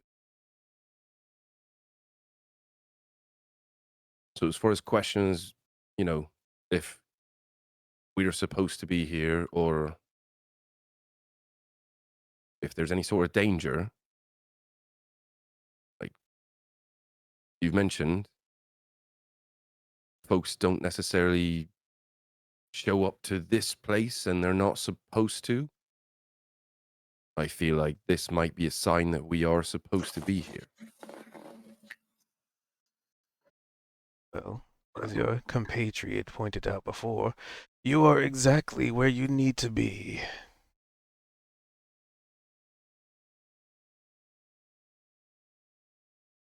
Well, I'll go ahead and take credit for that and say you're welcome.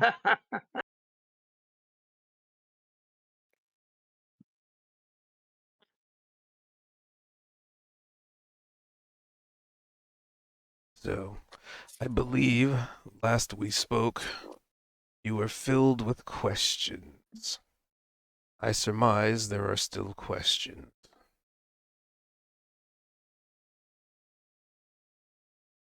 Now would be the Well, opportunity. what is it that you need from us? How can we help? It sounds like you were hoping that this portal wouldn't, well, that it wouldn't be discovered. No, you were trying to find it. Well, I mean, how can we help?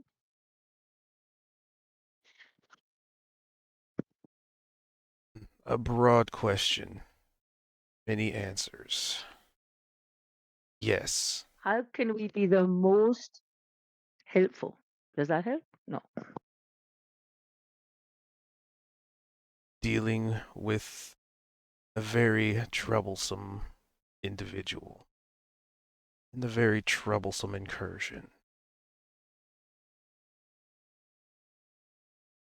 That would clear the way to deal with the origin of which said individual had come from.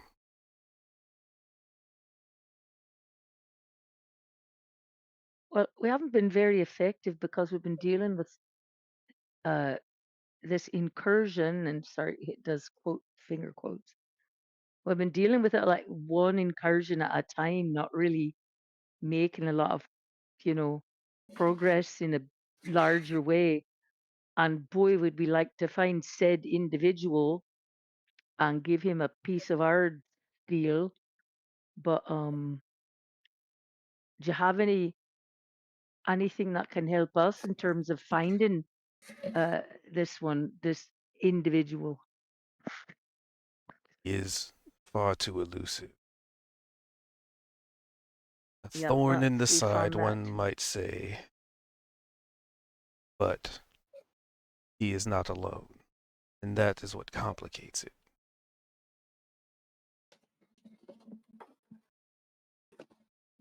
Who's with him? The entire realm that seeks to destroy ours. Oh, all the incursions are from that realm. That is a separate problem altogether. Well, I thought you said they were connected. That Marn was the one that was causing the incursions. Arn is simply dangling a carrot in front of a starving and ravenous beast. There are hands that guide his action. He does not operate alone. Kind of a terrible analogy, though. Like, if it's a ravenous beast, wouldn't it probably consume meat, not carrots? It does all. Well, who is it that's using Marn? Hmm. Oh, it just came to me, and we're not speaking his name. You talking about that magic drow that we left at the beginning of the entrance of the cavern? I'm just gonna say, ooh, You can speak his name here. That is fine. Uth Agaroth. Is that who's pulling Marn's strings? Or vice versa. Well, it sounded like It kind of he's seems using like Marn. that's who's Lauren's got the carrot in front of. Indeed. Oh, well, the Dark Lord here made it sound like he was the one that was pulling Marn's strings. No, it sounds like someone else's, and that's very concerning. Knowing that Marn is a reaper of sorts, of nothing, as it were, would How do you mean? you be suggesting that Marn is working with other reapers, or maybe is controlled by some other higher power? No different than me being here, simply indirectly providing you information. Arn has others that do the same for him. See, I think Well, it I all goes back understand. to your friend. Go ahead. Go ahead. I understand people working for him, but you were suggesting that he's maybe a puppet on strings as well. Who's the puppeteer? Now that is a story that will require some explaining. And Well, we've in, got in the in time. the blink of an eye, you're in a room, and it's a cozy little room, very dim light. It's almost like being in a like cozy tavern, but without the acrid smells, bar fights, and well, really alcohol. It's pretty much just like a round table kind of thing. And there's exactly enough chairs for everybody. Okay. Story time.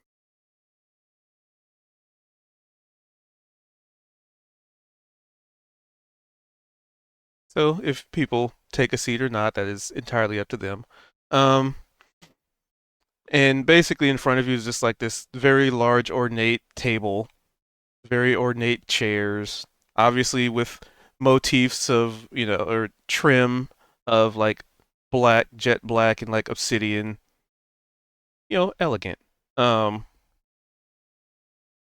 and he would then just sort of stand there with arms crossed, leaning back a little bit with like his tail on the ground, like using that as like the leverage to where they lean.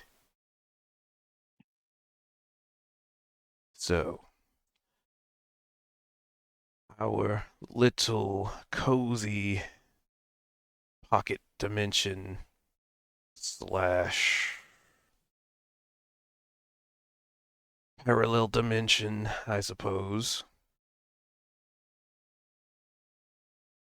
Let's just say there are entities in others that do not condone our existence.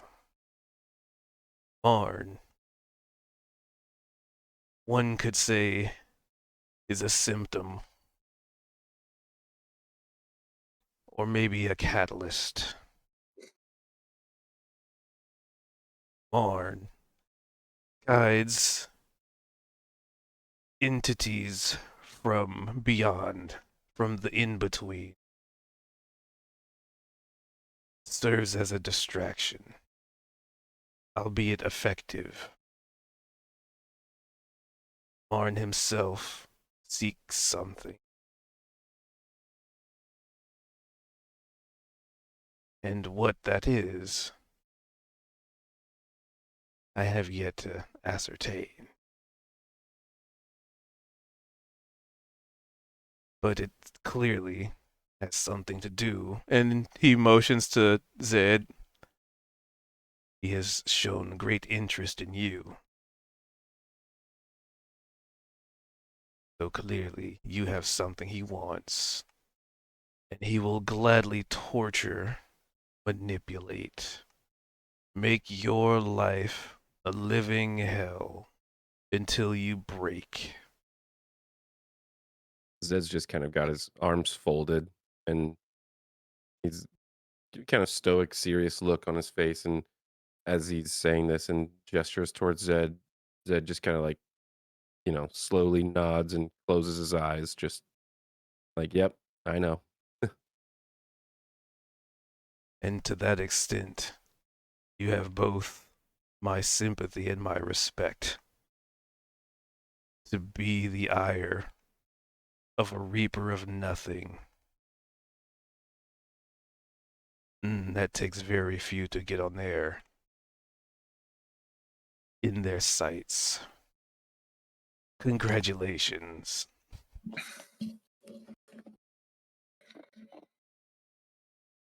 However, like I said, there is an entire different realm that seeks to destroy ours.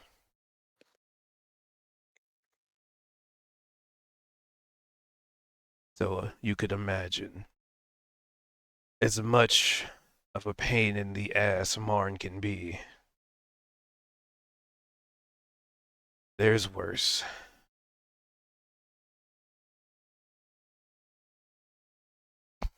Gondra.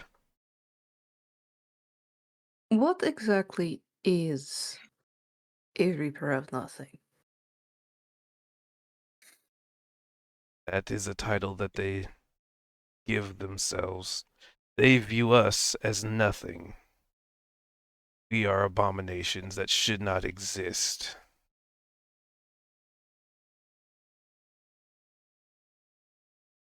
You could say he's specifically appointed the task. Can I do a check, a history check, maybe? See if Zed knows, maybe from Captain Thatcher. You could always try.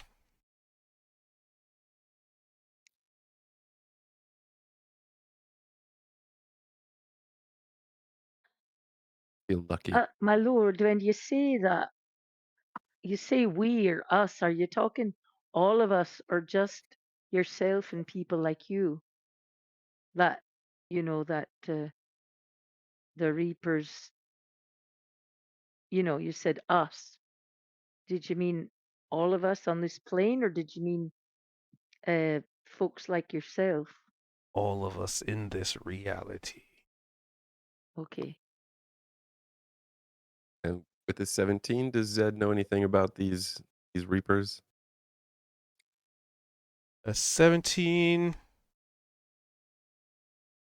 I would say the only thing you could really determine from it, well, 17 is high. This is also, you also don't, this is the first time you've acquisitioned this context.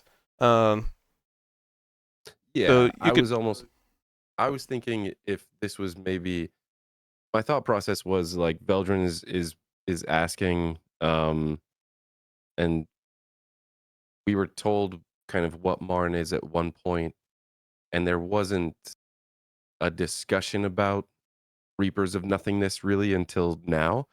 And so I'm wondering if maybe Zed at some point, like Captain Thatcher had like warned him about them, or if there was any sort of discussion in his past that he could kind of pipe up in this moment.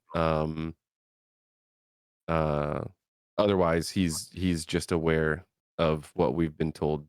That's what Marn is. so so Captain Thatcher would probably not have been like, well, this is a Reaper of Nothing. Like, he definitely Mhm. would not have known them by title. He would have definitely been aware that there, I guess in Mr. Thatcher's, in his own terminology, there's shit out there we don't there's shit out there we don't fuck with. Yeah, And we fair enough. done messed up Ron. um. So yeah, I guess at the mention of this, Zed might pipe in a little bit, kind of muttering to himself, um, not trying to interrupt Veldrin asking this question, but just kind of muttering just at the notion of uh these reapers of nothing, and that there's potentially multiple, and obviously Marn is one of them. Zed would just kind of reiterate that under his breath. Hey, there's out there that I don't want to fuck with.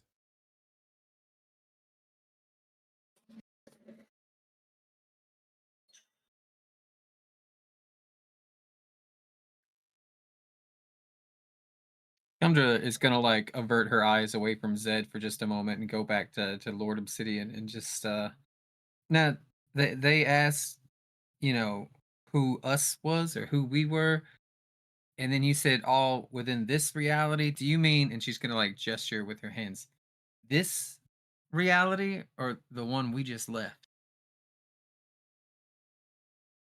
One you just left, and anything remotely attached to it. Okay. What Are you- problem do they have with our reality? You said they don't condone us existing, but on what grounds? Revenge For for what? past sins of the Such Father. as? What father? All of ours, technically. And then he'll Who gesture to is Zed, the one who's locked away. your father? Our Father. Dad. How is it also our father? He kind of tilts his head to the side. He You know, created this able realm. as the gesture kind of over towards Zed, and Zed's gonna look over and, are you not able to speak his name? I respect him. I can.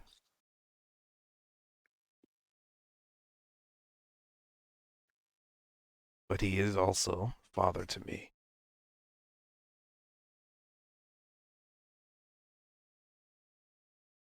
See little black gator too? Yeah. So They what? took after your mama. Your father, this creator, is the one who bestowed upon us the power that we have. Hmm. And there's a pause. I suppose you could put it that way.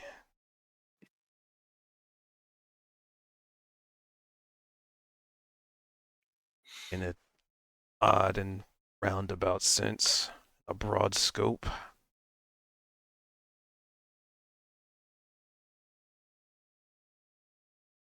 What sins did he commit? Death, destruction, murder. And we should help him. Because those are fun sins. And he feels bad for them. You The feel bad reason about doing something that's fun. the reason this realm even exists is his attempt to placate the grief, the doubt, the regret.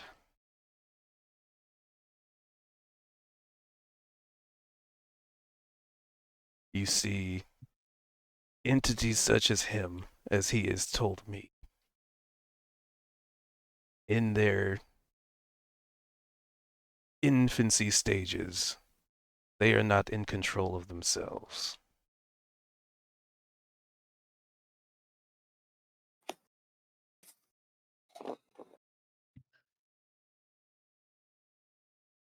And as he told me, one could say, how did he put it? Where there was nothing, a man with ambition created something. Something that he had control over for quite some time. As time goes on, things, and then he'll kind of side-eye Niavara, change. They She'll smile evolve. back. They take on properties, and eventually they break the chain. But what is a beast without a master? Ravenous, uncontrolled. With enough Those are only time, behaviors that we've deemed are bad because, for some reason, we think so. The natural behaviors of a creature cannot be punished. So what it does. tell that to the countless individuals that were murdered, that were destroyed, that were consumed. They seem to think otherwise. So, revenge. Those who survived found others who survived, and so on and so forth, until there's a sizable number of them. And I'm sure you can understand the premise of a crusade against what somebody might conceive as evil.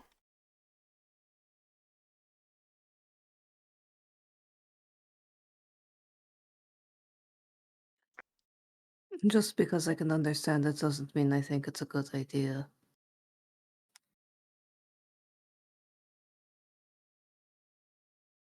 He just kind of shrugs. I was not saying either or. I am simply comprehending what drives them and what is their motivation. Revenge. And you, all of your ilk, were a second chance for those who were, and does like the hand wavy thing, essentially destroyed.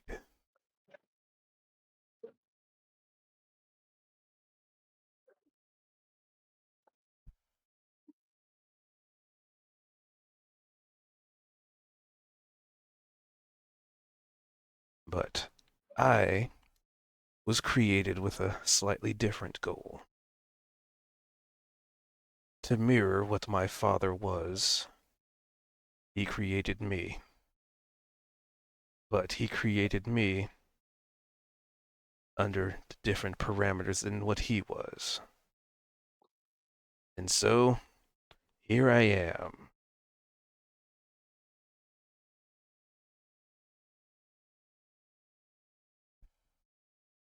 What parameters made you? Freedom. Just freedom. Something he didn't have in his infancy.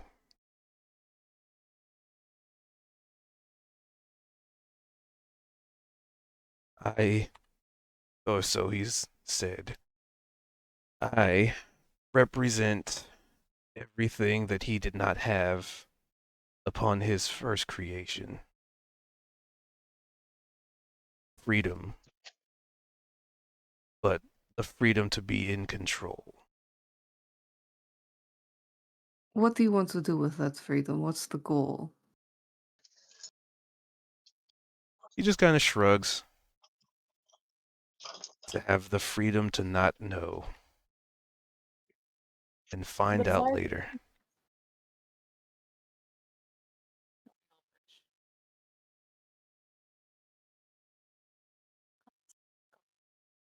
If your father is apparently the creator, capital T, capital C,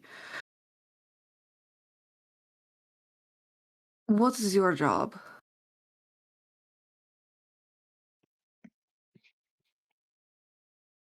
Currently unemployed.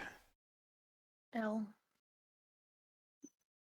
You seem like you watch over us being all this world, this plane, this, you know. I do what I can in his absence, but only he has the intricate knowledge to repair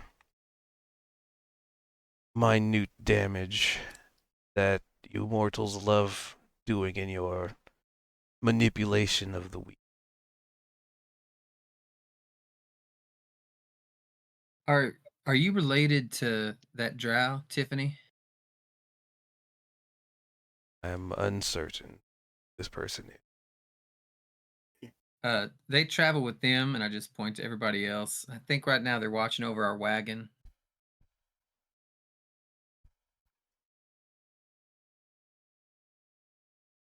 He Real just kind of magical, shrugs. kind of.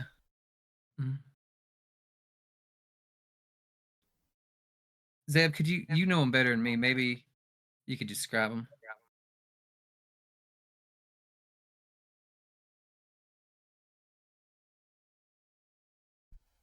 No? Can I ask you, would it be Mm. better if we continued our quest to free your father, or would it be better to go after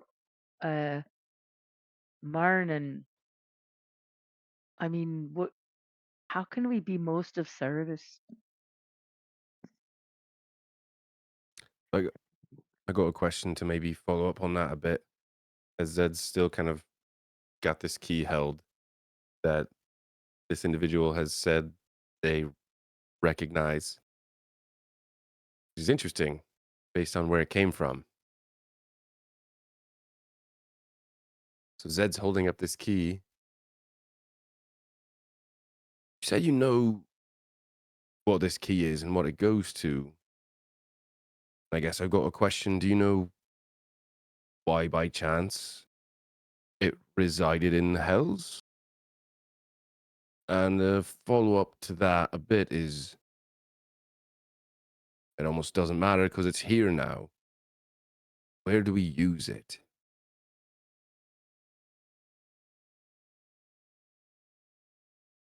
Now that is a very interesting question.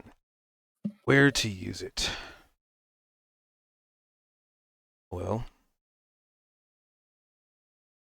what I do know is that it would help free old dad from his restraints.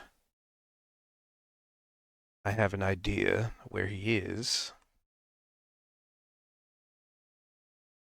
I'm guessing it was a bit of a fail-safe on his part in case of something like this were to happen. So, he did not exactly inform me where to use it, as I'm sure he was unaware of where he would be imprisoned. Who imprisoned him? The hands that guide Marn. Yeah. If he were freed, would he be able to help against Marn and the hands that guide him? Indeed.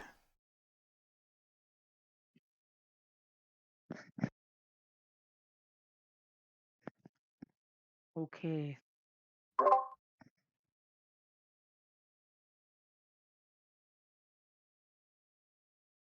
And what of this? I What of say, this black diamond? Where does it fit into this?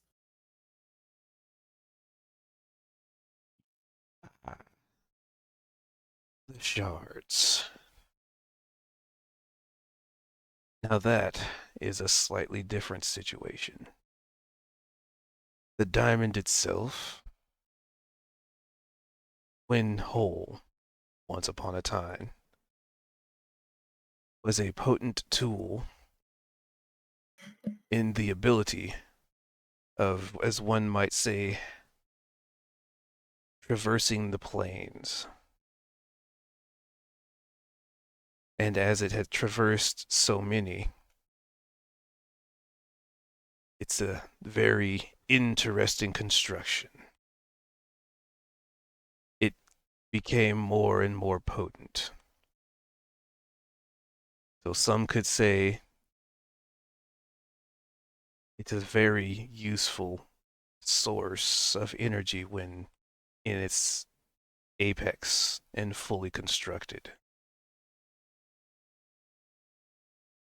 Which is why I'm sure you're very aware of the tales of the Feywilds and what it did to one of their own. What did? The diamond. Oh, right. Well, it split the sisters, didn't it? In more than one way.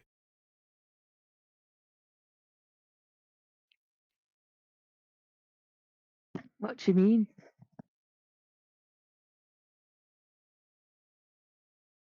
His lady. What happened to her body? A result of tampering with things they did not comprehend.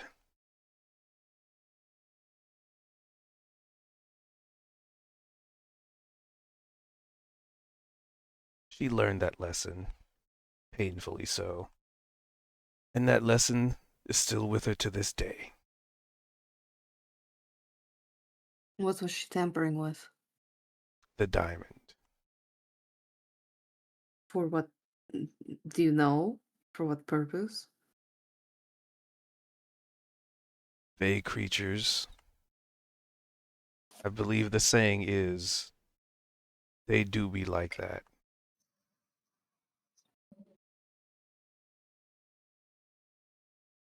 Like, speaking of tampering with things, do you know Theo Moonblade? No.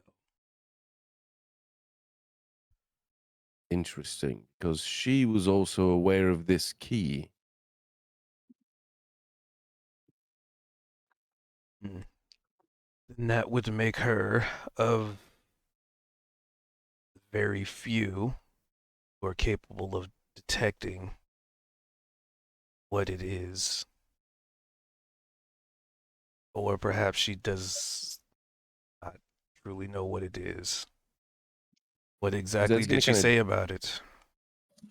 Zed'll kind of gesture over his shoulder to the I guess the room that is back behind us, but this gesture is more or less to the entire um area or facility that we've been in that has had lizard folk statues and Yuan Ti statues and Dragonborn statues. Um like well and so as he kind of like looks over his shoulder and kind of puts a thumb back to the room behind us. Well, so you got a lot of you know, statues of Yuan Ti and whatnot. Well, she happened to be one of them. Um,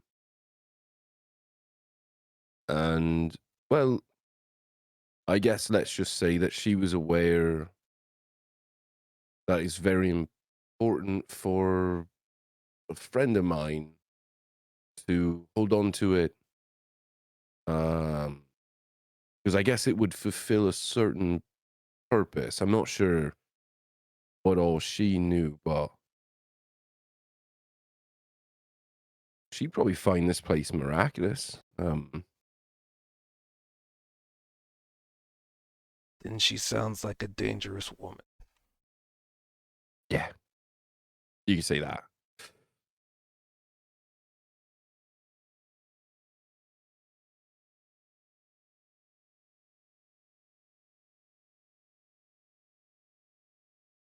Hey, Well, it seems clear that we've got to continue on our journey to free his father so we can have aid in and eventually conquering Marn and those pulling his strings. Because as we've met him the way it is, he's just messed with us. And we can't even find him. So maybe if we can, get this father, if you get him unimprisoned, then we might have a good bit of help against Marn.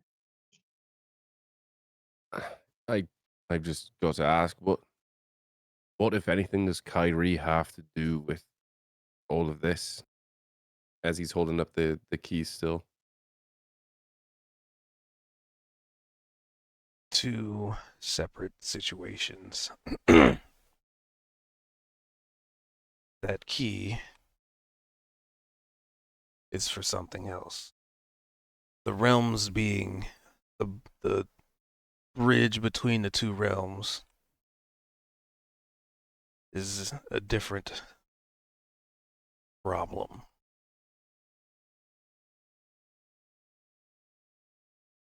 You see, Kyrie, now that's an interesting story.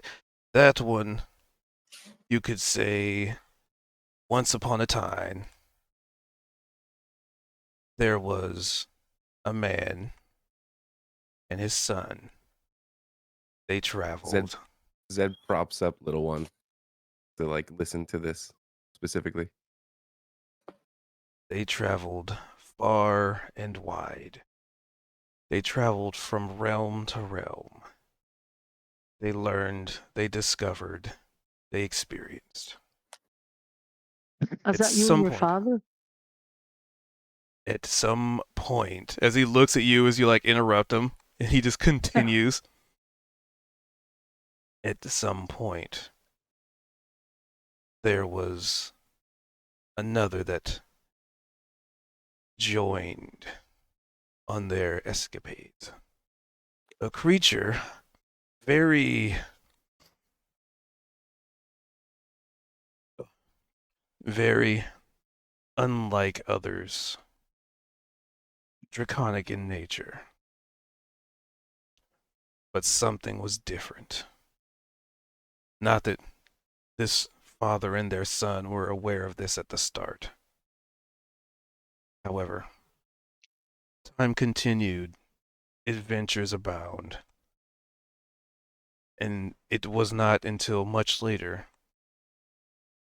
that the two noticed a change in their third companion.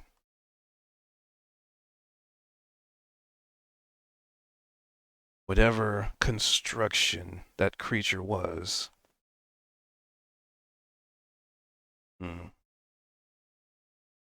one, I suppose the best way to put it,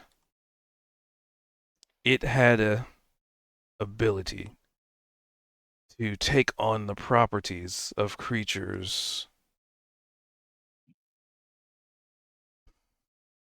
of a different type.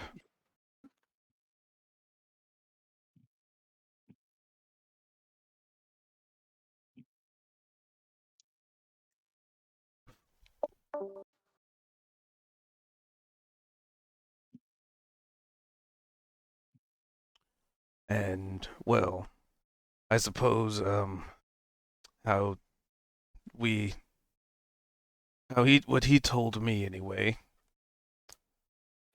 a breed of draconic entity called a Dragon of the Mist.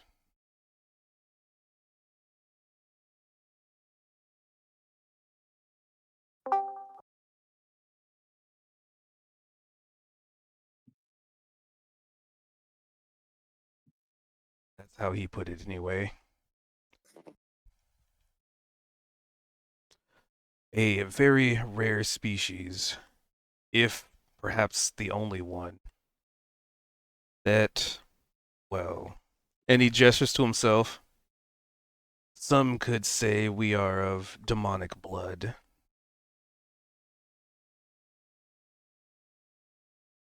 Some could say our construction is very different. Much like this creature, their construction was also very different. From ours, anyway. And it begun to take on properties that weren't innate to its species. And time went on. The three continued to adventure until a day came where said draconic entity decided that it was time to partake of its own. And so it did. I believe it named itself Kyrie.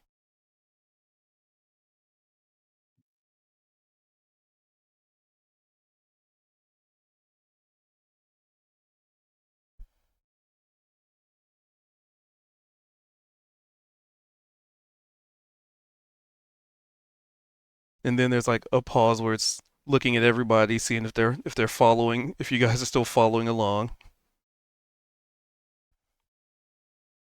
His reflection nods dutifully.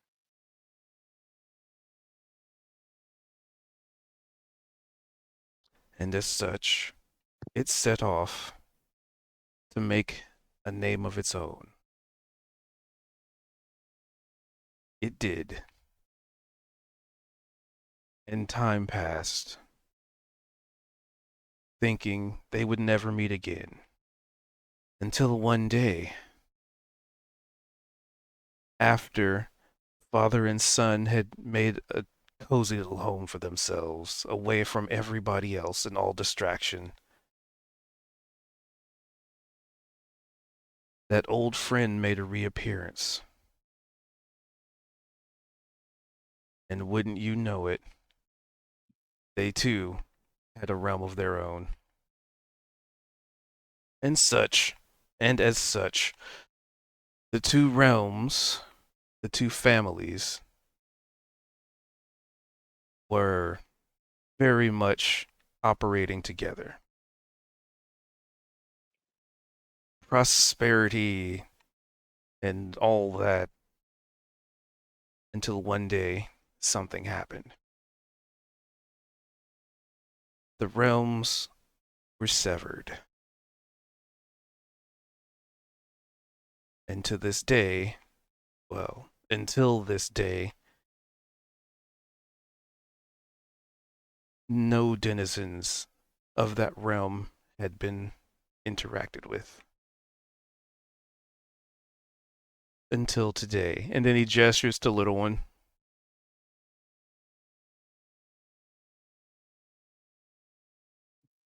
How were the two realms severed?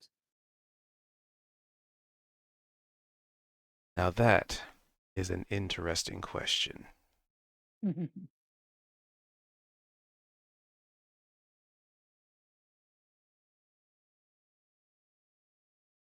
But Father does constantly find you mortals love to tinker with things beyond your means and often break things.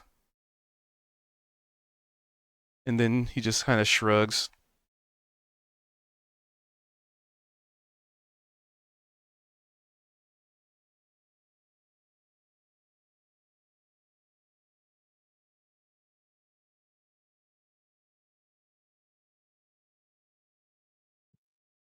Hear the people frantically scribbling Wow. notes. Interesting. And on the note of mortals messing with things that shouldn't be broken, as she's copying him, she's gotten rid of the like sharp teeth and exchanged them for like, in unnatural looking human teeth all the way around his mouth. Flat lizard folk teeth.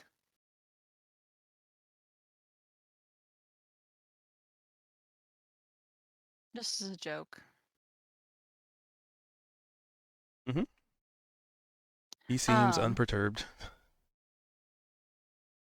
Thought I would have had you there. I don't know if it matters why things are broken. Like, why is the Fey realm separated from the rest of the material? We don't know. Sometimes these things just happen. Sometimes they happen just because, and sometimes they're motivated by something someone wants to isolate for some reason. It sounds like the door used to exist, but it was hidden at some point. Like obviously, again, when we talked about it with Mr. Not quite a skeleton anymore, he mentioned something to that effect as well, that it used to exist, and then it didn't anymore. And that it was also impaled by a giant sword. Yep. So it could. It's an either or. But does it impact our actions forward? We can obviously look into it. I'm curious. And I doubt he's going to give us further explanations there. She sort of glances his way with a little frown. Not on that matter.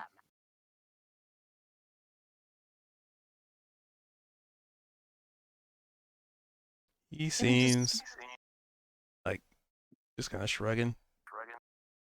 That leaves us with the exact same thing, though. Right? We're on a quest of a sort. A journey to release the father from the bindings. Defeat the incursion. Hopefully kick Marn's ass all the way across all the planes. Like, killing him throughout each one if possible. I call the realm of fire. I think it'll be fun. Now,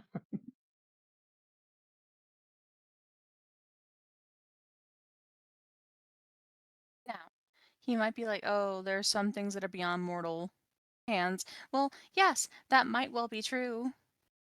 If there are some things that are beyond mortal kin, right? Beyond what we can do. Wow, it's almost like we have a really cool guy right here. And she's sort of gesturing at herself up and down. Who, might be calling himself something a little bit pretentious. Obsidian Lord.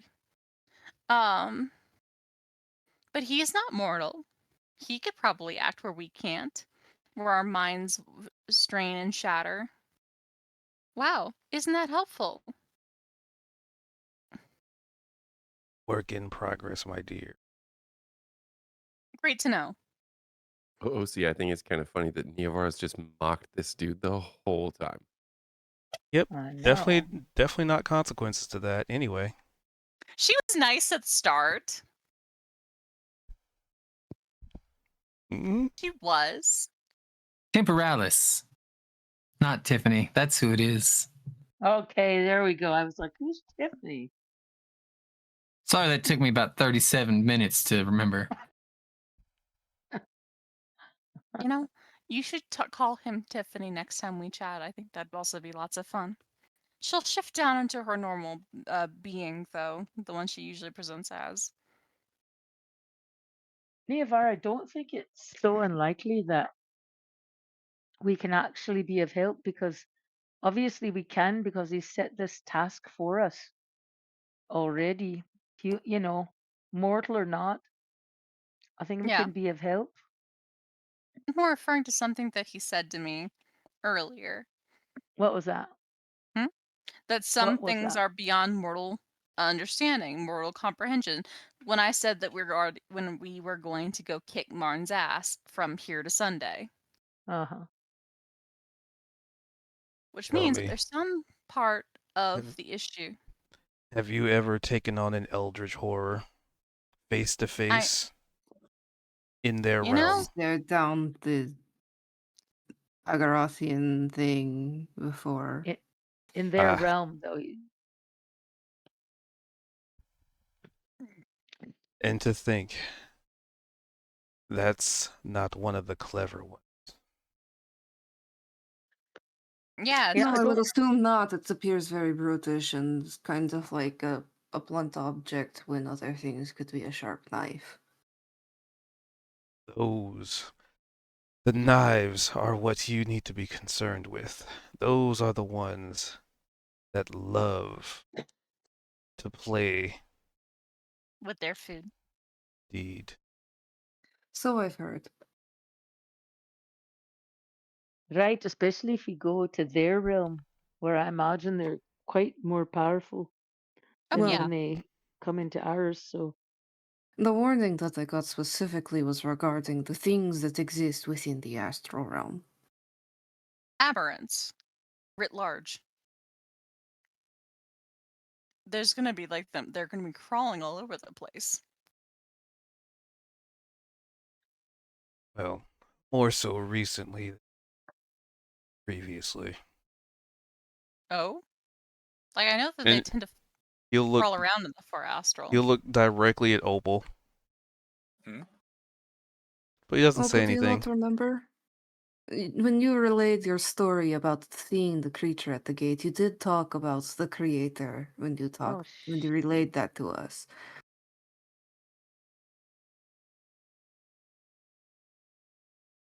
These are the things I keep notes on. Oh, shit. Oh, fuck. Are you saying? Yeah, wait, Opal's made what? out of that gate material. Are you saying Opal's birth led to this fucking incursion starting? What? Not Did I leading follow that to correctly? Was a result of. a result of. Damn. Oh, All right, that's better. I was about to say. I mean, I don't. in either case, it's not like it's my fault. I was just made out of it. Absolutely not your fault. Exactly. Though, what would happen if the piece is put back? I am assuming it would not be such a great fate for me. Well, how could it be made without you? In a sense, right? Hmm.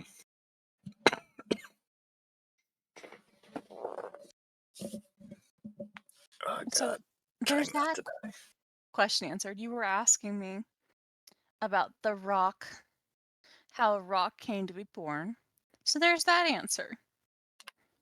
It was born out of the magic from the gate out in the astral that was protecting the father, right? Or not protecting the father, but holding back some of these aberrant creatures out in the deep astral. Yeah? Indeed. Like I said, there are many factors at play here, All right. and I can only indirectly intervene so much. Mm, which still just leaves me curious about what you mentioned at the start. Like, yes, we thank you for your help and aid. It is, very good to have some direction. What do you mean by the mantle? Because you're clearly taking the role of your father in a sense. Like I said, I lack the skills, admittedly, to repair completely damages that mortal mages love creating. Oh. Hmm. The damages to the weave? Reality. Or. Our Oh. reality can be fickle at times. Would our friend Temporalis be one of those mortal mages that cause trouble? What achievements has he accomplished?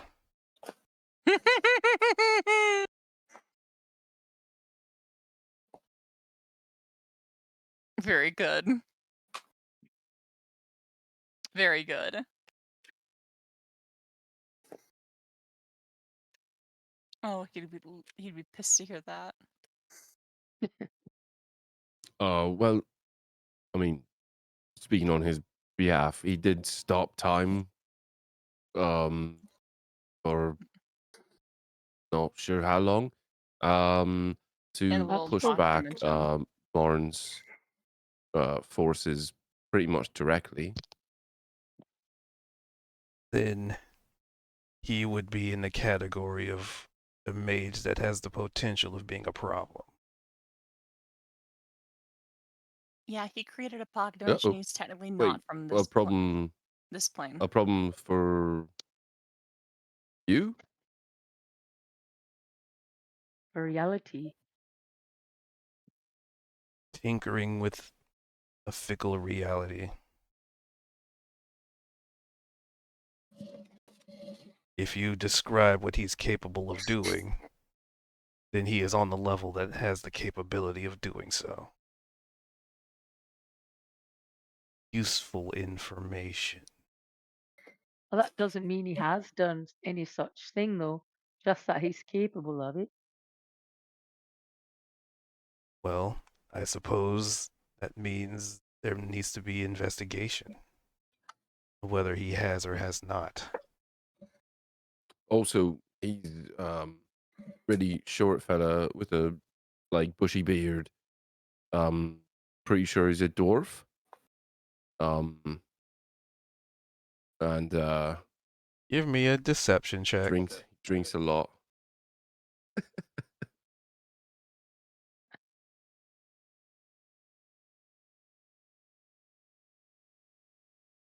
Where is it? There it is. 22.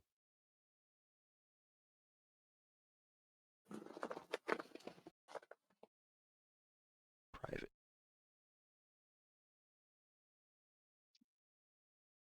Oh, oh, okay.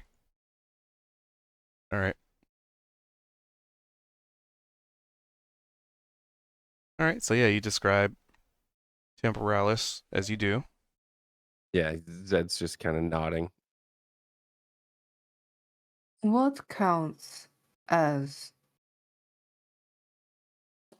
something that would become a problem or be a problem?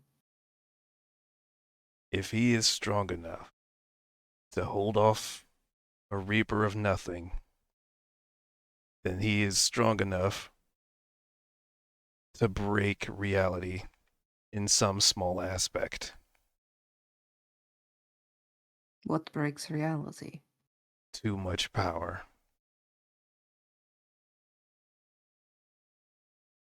Too much power for who? Reality. Yes, Right, so if but any one aspect holds too much power, then you're saying that can start to break things apart. Is that what you're saying? If they're unaware of what they are doing. Okay. Zed's gonna kind of, as he's nodding, trying to be, trying to hopefully protect Temporalis in any some sort of way. And Veldrin is mentioning this. He's gonna kind of slowly shift his gaze over to Veldrin because he knows Veldrin has done some very magical stuff, and he's known Veldrin for quite some time, but he also known Veldrin has changed quite a bit. So speaking about like power and affecting reality and things like that, and Veldrin almost seemingly being concerned, uh, Zed's kind of shifting his focus ever so slightly over to Vel, just like, huh, maybe there's something to this.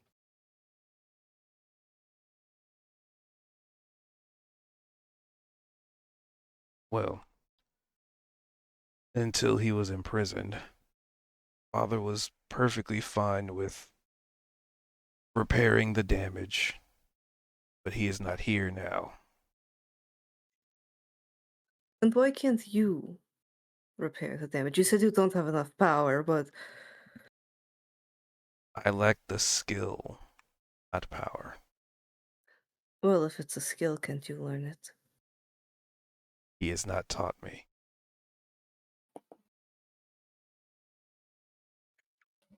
Sometimes you don't always get the privilege of being taught. Having the privilege of experimentation can lead to the complete and utter destruction of somebody else's creation. Probably why he informed me not to directly intervene.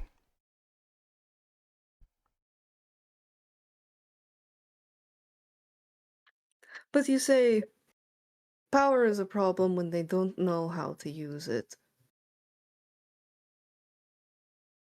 What counts as not knowing? Wouldn't you like to know?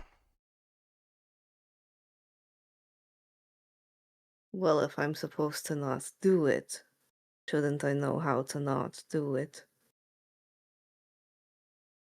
And yet, if I told you how it worked, at the same rate, you'd know exactly how to undo. Knowledge So we is get fickle. punished. We get punished for having power because we don't know how to use it responsibly, but we are denied the knowledge to Punishment. use it responsibly. Punishment is a word you said. Nobody's being punished.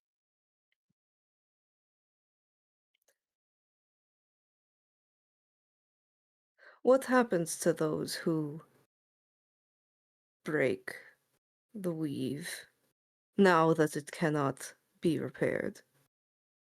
More often than not, they destroy themselves in the process.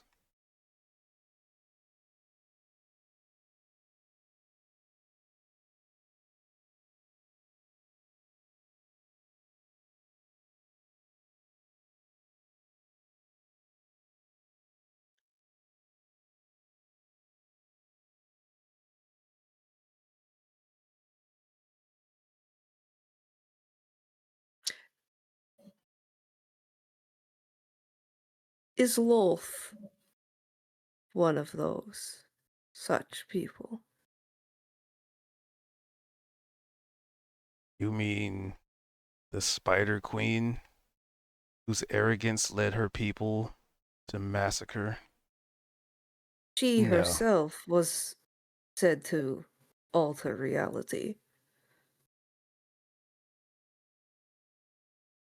Well, it seemed like her pride and arrogance got in the way long before she was able to do anything with it.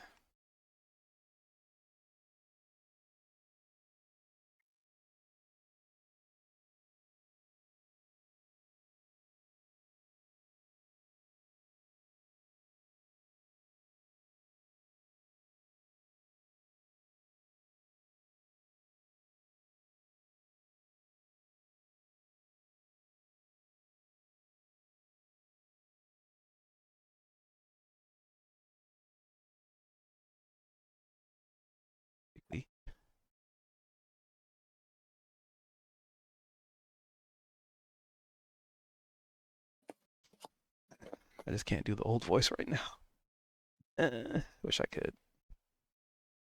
Well, I feel like we've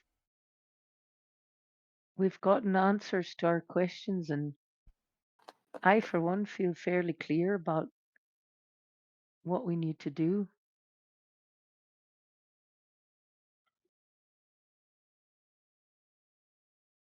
Oh, what would that be? Well, you said that if we were able to help your father escape, uh, he would be most helpful in trying to bring down Marn and whoever's pulling his strings. And so it seems like the first quest you gave us to go and try to help free him would be the way we should continue on. And honestly, I don't think we should even mess around with the portal to Kyrie because I don't want to be a part of the of reopening that connection in any way that could hurt the people of Kyrie, the beings of Kyrie. I want to leave it hidden so that they will be left alone. So anyway, I think we should continue on our journey to the astral plane to try to help free your father.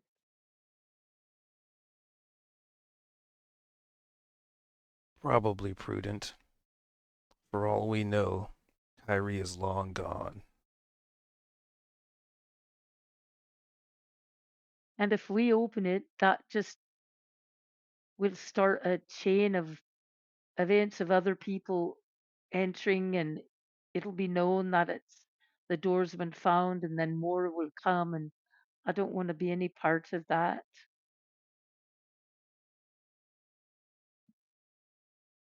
Zed's definitely taking.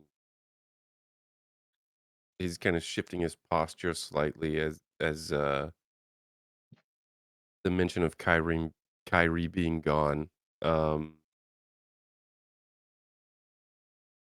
Because up till now, it's like there's been a portal, just in the other room to this place. He'll kind of pause for a moment and he'll lean into Sari and whisper kind of into her ear.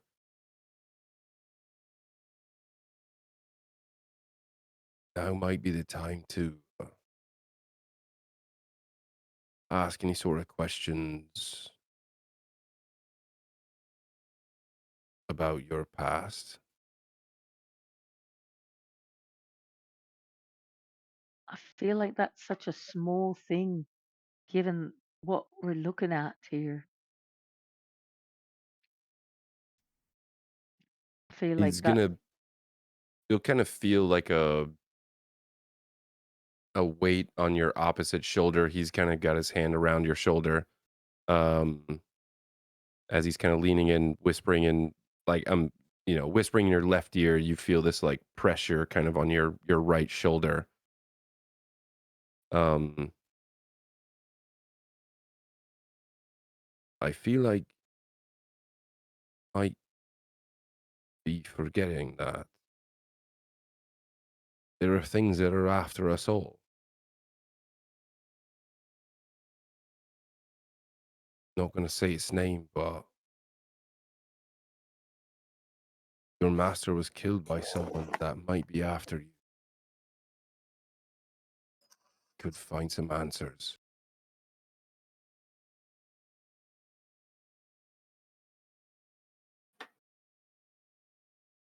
All right. I guess I almost don't want to know, but I think, all right. Thanks, Zed. If for you, it's up to you. No, for sure, but But you'll feel like a another clutch on your shoulder. This is just OOC Zed reminding you of Eberron and Oberon, yeah. all of the potential Eberron. that is there with everything that we're discussing here with this entity. We've brought up all sorts of stuff, so he's just kind of bring it up to Yeah. you, but It's in kind of, secret so that you can make the decision for yourself. yeah, it's kind of Sari's nature to not want to put her own interests in front of anything else. But you did make her think of one question she would ask. Um, my lord, is the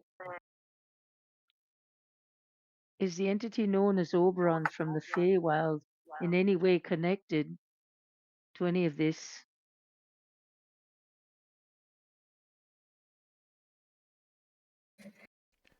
Oberon of the Feywild.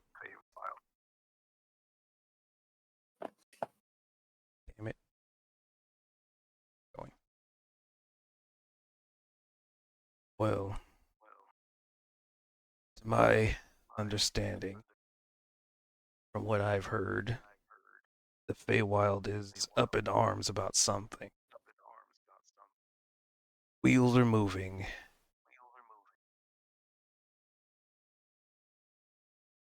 Do you know what it is?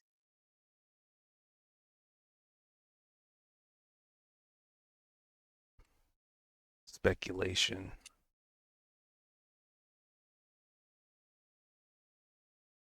Like the whole place is up in arms. Like, oh gosh. All the courts have been in motion. They seem Could we? to be expecting something to happen. Whatever that is, I'm uncertain. Is that Kozik making? Is Kozik's thing making the echo? Yeah, it's usually Kozik. It likely is. Could you mute yourself, Kozik?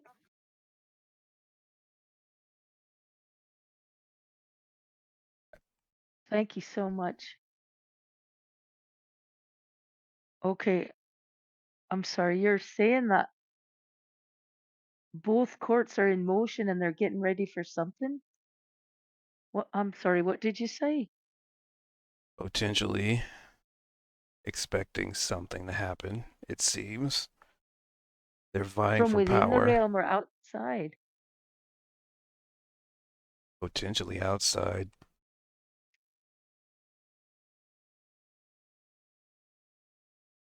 Oh, God.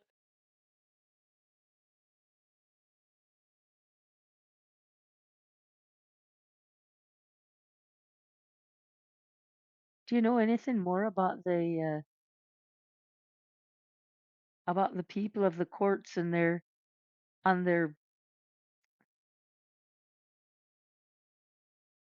was led to believe that the summer court of Oberon and that it was that they worked for for the greater good, and that the other court was more. I don't want to say they worked for, evil or anything like that, but they kind of could care less about the greater good or not. They just kind of went about their own way, and recently I've come to understand that perhaps that's not quite true. And is there anything that you can tell me about that?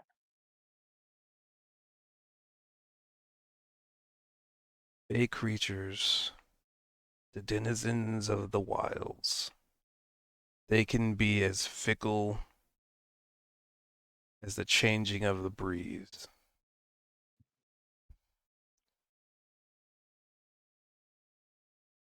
They claim to be of an So, alignment. They claim to do a certain thing. But at their core, they're no different than you or I. They just pick a side and stick with it, at least on the surface. So, as far as your individual that you speak of,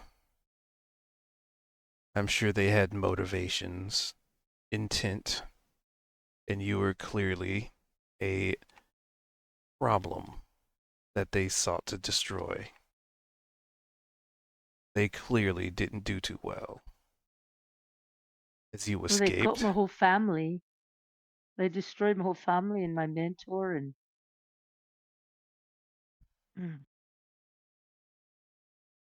then clearly there was something your mentor and your family had that would have proven to be an obstacle.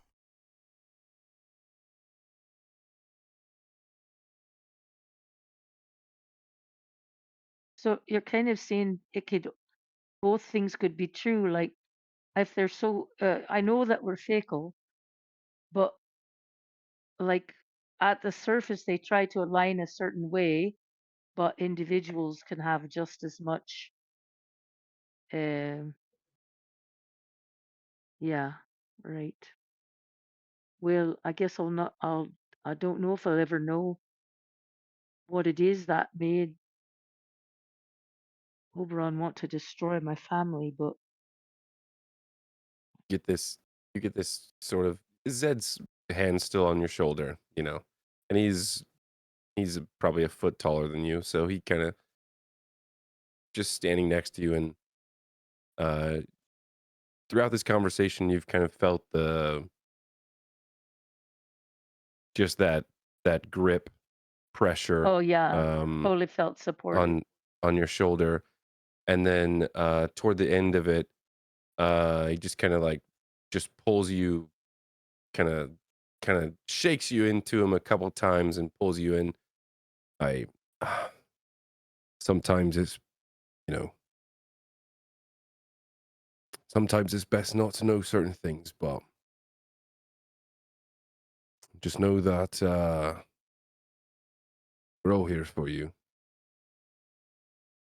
You don't have to Thanks, worry. mate. Sorry. Thanks, mate.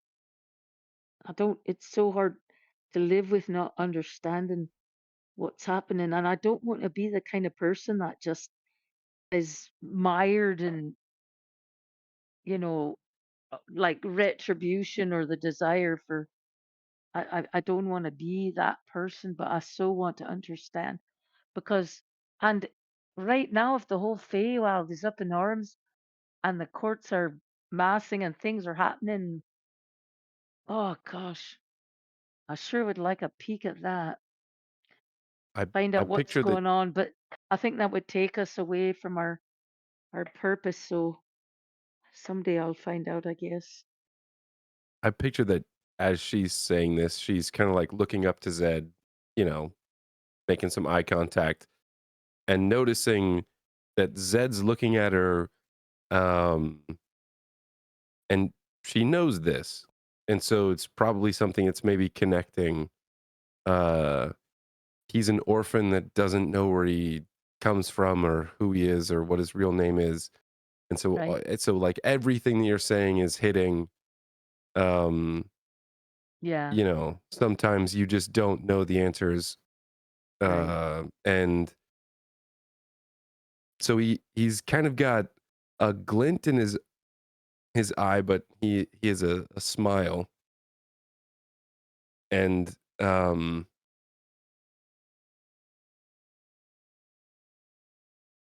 he'll probably look off a little bit, kind of past sorry, and like kind of pull her in for a bit of a hug, just like a one-handed sort of Yeah. uh hug. And then as soon as um you know, it's just a momentary sort of thing, and as soon as his arm's still around her, um and this embrace kind of ends, and you realize that he's looking off kind of like over your shoulder, scanning the rest of the room, seeing if everyone is looking, and he has his flask out in his other hand that he's passing to you, um trying to keep it, you know, a Yeah, little sneaky. and But Sari surreptitiously just kind of grabs the flask and turns her head away from everyone else and takes a he swig. kind of like hugs you again in Oh, that thanks, moment, mate. so you can Yeah, like right. take a swig. Thanks, mate. I Right. You ought to look out for each other, right? Just That's stuff it in my right. pocket. That's right. There it is. Thank you. Well, Also, not all things will be answered, yeah. So I heard rumblings of a third court. what?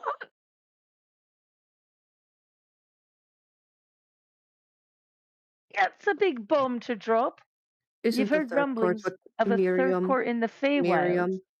Miriam. Oh, right. Well, she must be wanting to take some power then. Maybe she's making her move. Honestly, I'm glad I'm not there. I'm just sick to death of it all anyway. Right. Well, we've got a job to do, so I'm ready to focus on that. I think thank you for the information. I think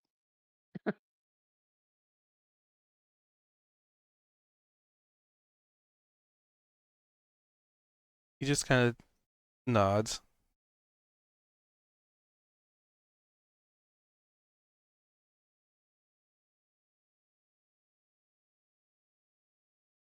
and what makes you think that Kyrene might not even exist anymore? We have not been in contact with it. So that's just pure speculation then. There's no way to know. I Indeed, mean, before now. Yeah. it can be gone. It could already have incursions for all we know. It could be prosperous. It could be waiting patiently for us to find them again. Do We you have a don't know plan until to the go door is through the open. portal? Do you have that plan to go through the portal? Me personally, no. That would be far too direct. I thought they were part of your. I mean, you're connected with them. Realms. Oh, I thought that was you and your father and that other fellow, Kyrie, and that you're all kind of family. You could say that. But you don't want to go and see.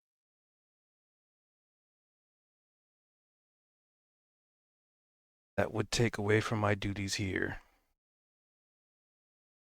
Like I said, the incursion has proven to be quite troublesome. Reapers of nothing are quite troublesome. Powerful mages breaking things is quite troublesome.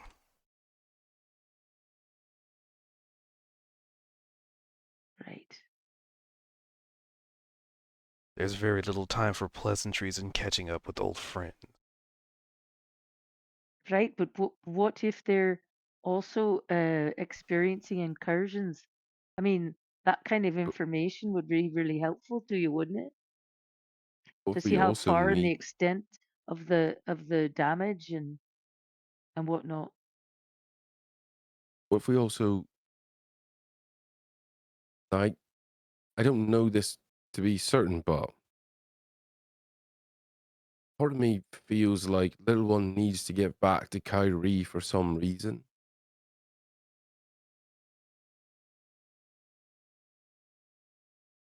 Do you have any sort of knowledge on that?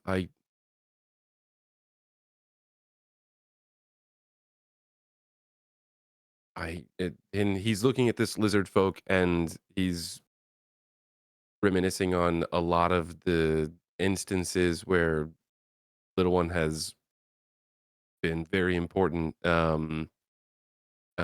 specifically dealing with, you know, uh the large ice dragon, or uh dragon that was frozen in ice, and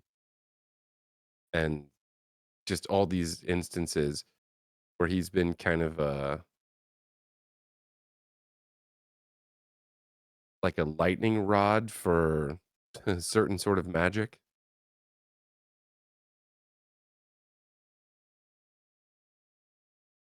As far as it needing to be there,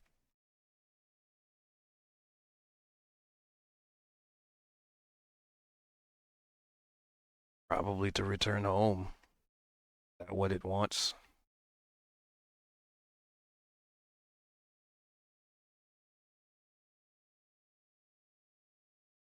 Why are you calling him an eight? They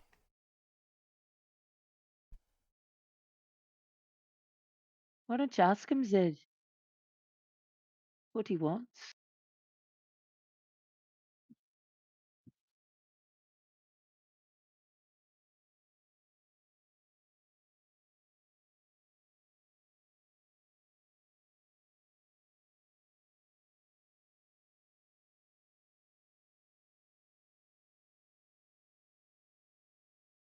I'm sure that's an answer you'd rather not have, maybe.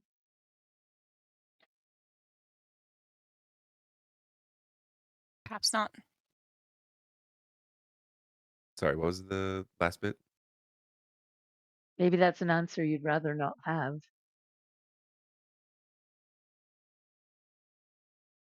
What? Oh, well, yeah, probably true. To find out what little one wants. Does he want to go back or does he want to stay with you? I think that's actually what Zed's kind of he's torn at this point because he knows, um,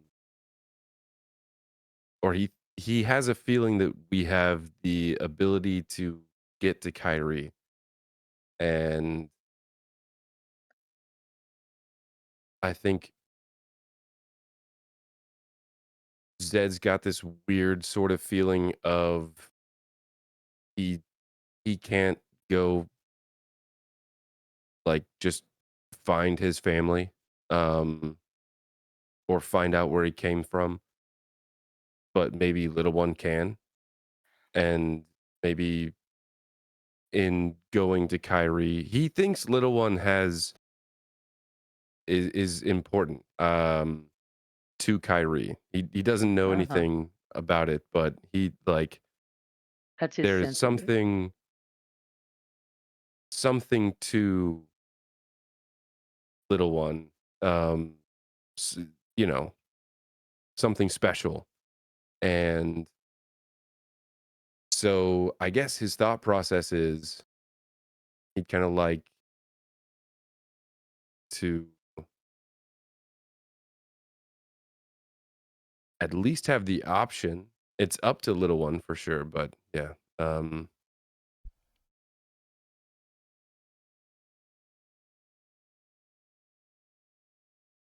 I don't know. I kind of feel like he sees this as it's kind of maybe a little jaded, but it's like an opportunity that he never got to Yeah, yeah. potentially kind of like come See across where he some of came his from. family or find where he comes. Yeah. So Yeah. um he's seeing this opportunity, and it's maybe projective a little bit, but because I don't know if little one even necessarily wants to go to Kyrie, but Zed kind of like Why don't wants it for him. why don't you Um, ask him though? yeah, it's I think he's kind of reluctant. Yeah. Afraid of the answer or just afraid of everything it could mean, just reluctant because like if you were about to find that out too, or like standing on the precipice of like, Yeah, you it's know, a it's all this information that full you've wanted for projection. so long. Yeah, yeah, Yeah, yeah. because he's like he wants this. I the way that I'm thinking about it is he wants this for little one, and because he kind of wants it for himself, but it's not it's not selfish. He's trying to be selfless in this, but then But he can't help but project also his own stuff. selfishly, he doesn't want little one to be hurt in any way. So Right. there is a juxtapose of I don't know, um I don't know what to do. So he's kind of sitting on the fence here. Um I think you've got to ask little one what he wants. That's no up to you. but it's never up to me, I guess.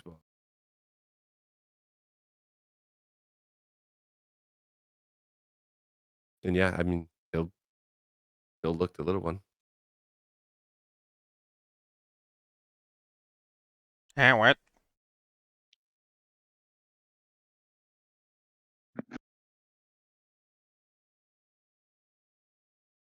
The other one seems to not really be taking in any of this information.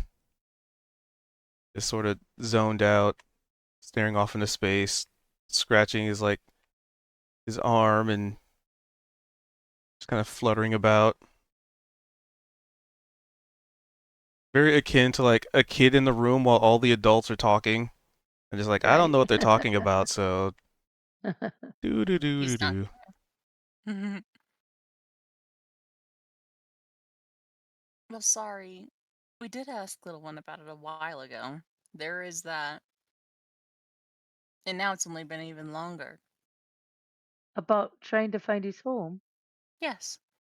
back when we actually met the King of the Dragons, so in his own way. Right, but he wasn't standing on the doorway at the doorway or have No, that like it was theoretical then. Now it's like right there. but we'd also just met him. He was literally a child, like an actual babe. He had no attachment to us at that point. Right, And the forefather of him, right, offered him a way back home, right? right. If there was ever going to be a chance where he would have said yes, it would have been then at that moment, at that precipice, where he No, that's saw. not true because he Needs could can also change. be interested in going, like maybe he wants to stay with Zed, but he would also not mind going there to meet the people and see where he came from and then continue on with Zed. It's not, I don't think it's go, live there or not. I think it's just, does he want to check it out? And like if he has that chance, that's the other thing. And I'm trying to also like keep that in mind. Like I understand he's a very young, he might want to, but he also might not. Well, Right? that's why we need to ask him. Are we even sure that we could get there? Honestly, I think this is what our Lord here has been leading us to. I think he's saying he can't go because he's got to do all this stuff, but I've got the feeling that he'd really like to find out what's going on in Kyrie. And even though I don't think I was feeling I don't want to open that door and mess with them, they also could need help or any number of things. So I've got the feeling he kind of wants us to go kind of check out what's happening there.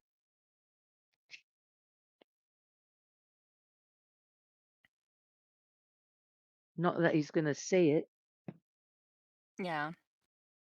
I think he just wants us to make that decision without having to direct us to it one way or the other. Yeah. But in his own way, he's directing it. Mhm. Is that more or less correct right now, Obsidian Lord? He just stands there with arms folded and just shrugs, just nonchalant. Oh, that's a yes. That's a yes. Ugh. That Yeah, that's a yes. You and our dear companion Temporalis would get along with how much you like shrugging your arms at me like that much. oh my God. Right? Yes, that mage that's capable of controlling time. Is Mhm. it? Oh no, it's a. Well, it's just a. He's a dwarf that likes to drink a lot. I don't think it's working. Well, the more we talk about him, the less it fucking works, you know. He did Anyway, bite Right. initially. I don't think so. Well, is there anything else you can tell us or you'd like to tell us, Or hint at us. Obsidian Lord? Otherwise, I guess we should be on our way and figure out what it is we want to do. But is there anything else that you'd like us to know since you sought us out? What happened to the other fellow?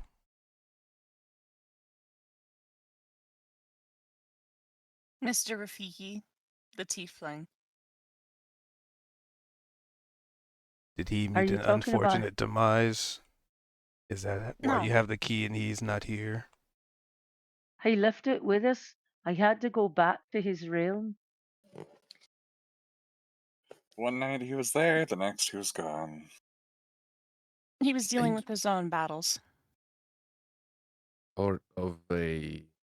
That's the best way to Well, put it.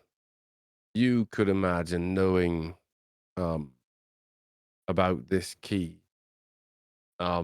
Let's just say there was a chance that people potentially found out that he wasn't in the hells anymore, and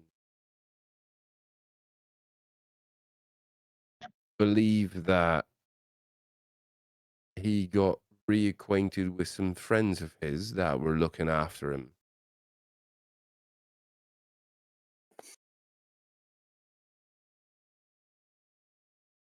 Ah. Well, the key was entrusted to the Hells, and I suppose it is not there anymore. Unless you want to call me the Hells. And he kind of dangles the keys still. No, you are something far different. Sorry, that's a... Okay.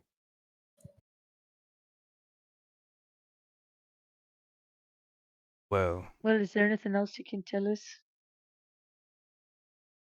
in regards to...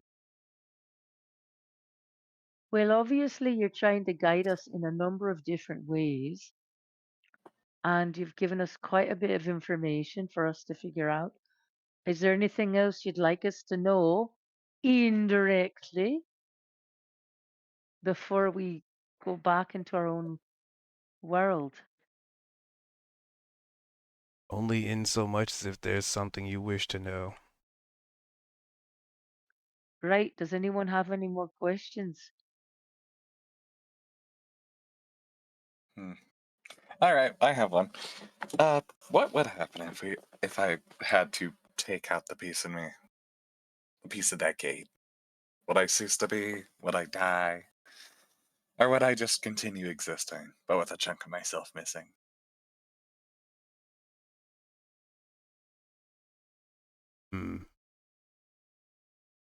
Reassembling the gate. Now that is a question for Father.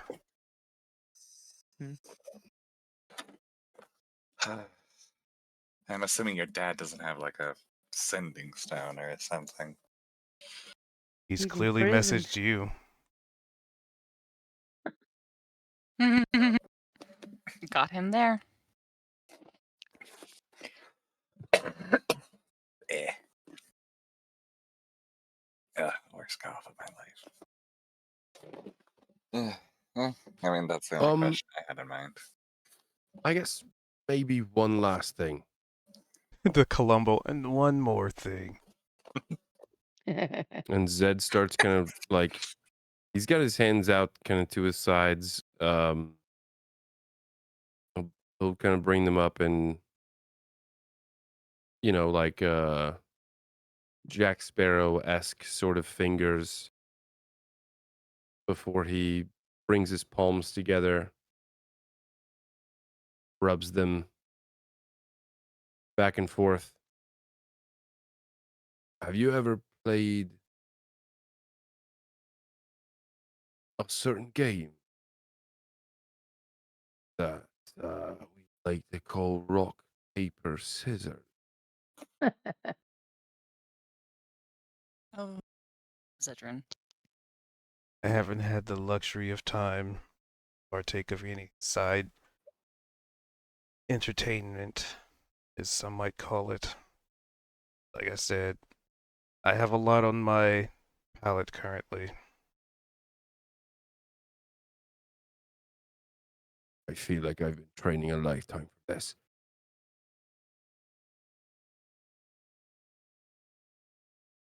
Do it.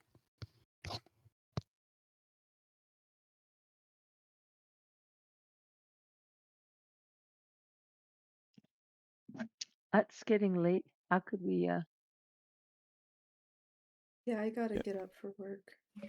yeah. Yep, I'm just waiting. My intention seeing if was people to end on Oh, I on got this stupid bit of rock, paper, scissors. Yeah. Do it.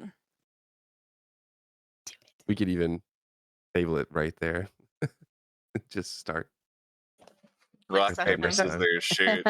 Next session. So, rock, paper, scissors, and you blink, and you're all back in the museum room before you get to see the results.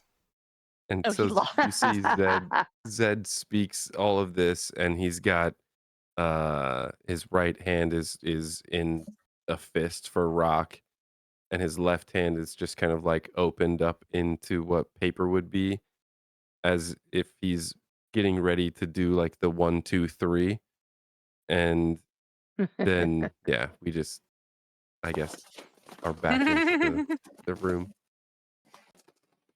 He totally lost. I'm He pretty sure totally that means I lost. won. I'm pretty sure that's a forfeit. That's right. It's an absolute forfeit. That's right, mate. You won fair and square. He alt tapped. He did.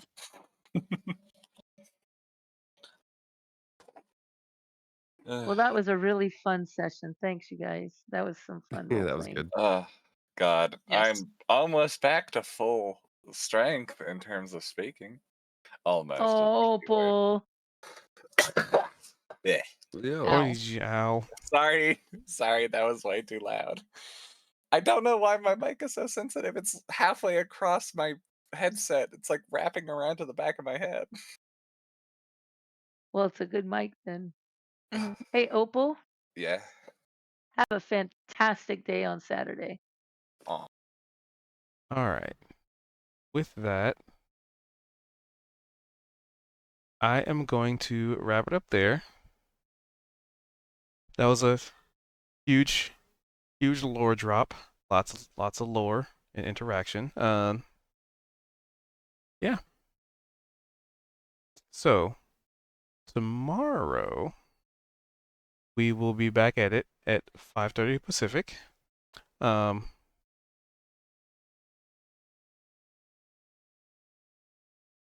Yeah, D&D tomorrow.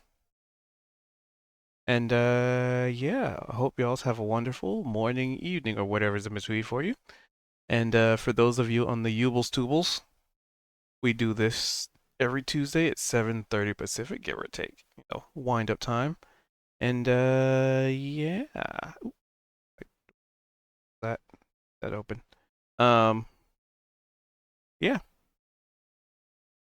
So with that, for those, yeah, that's what I was saying.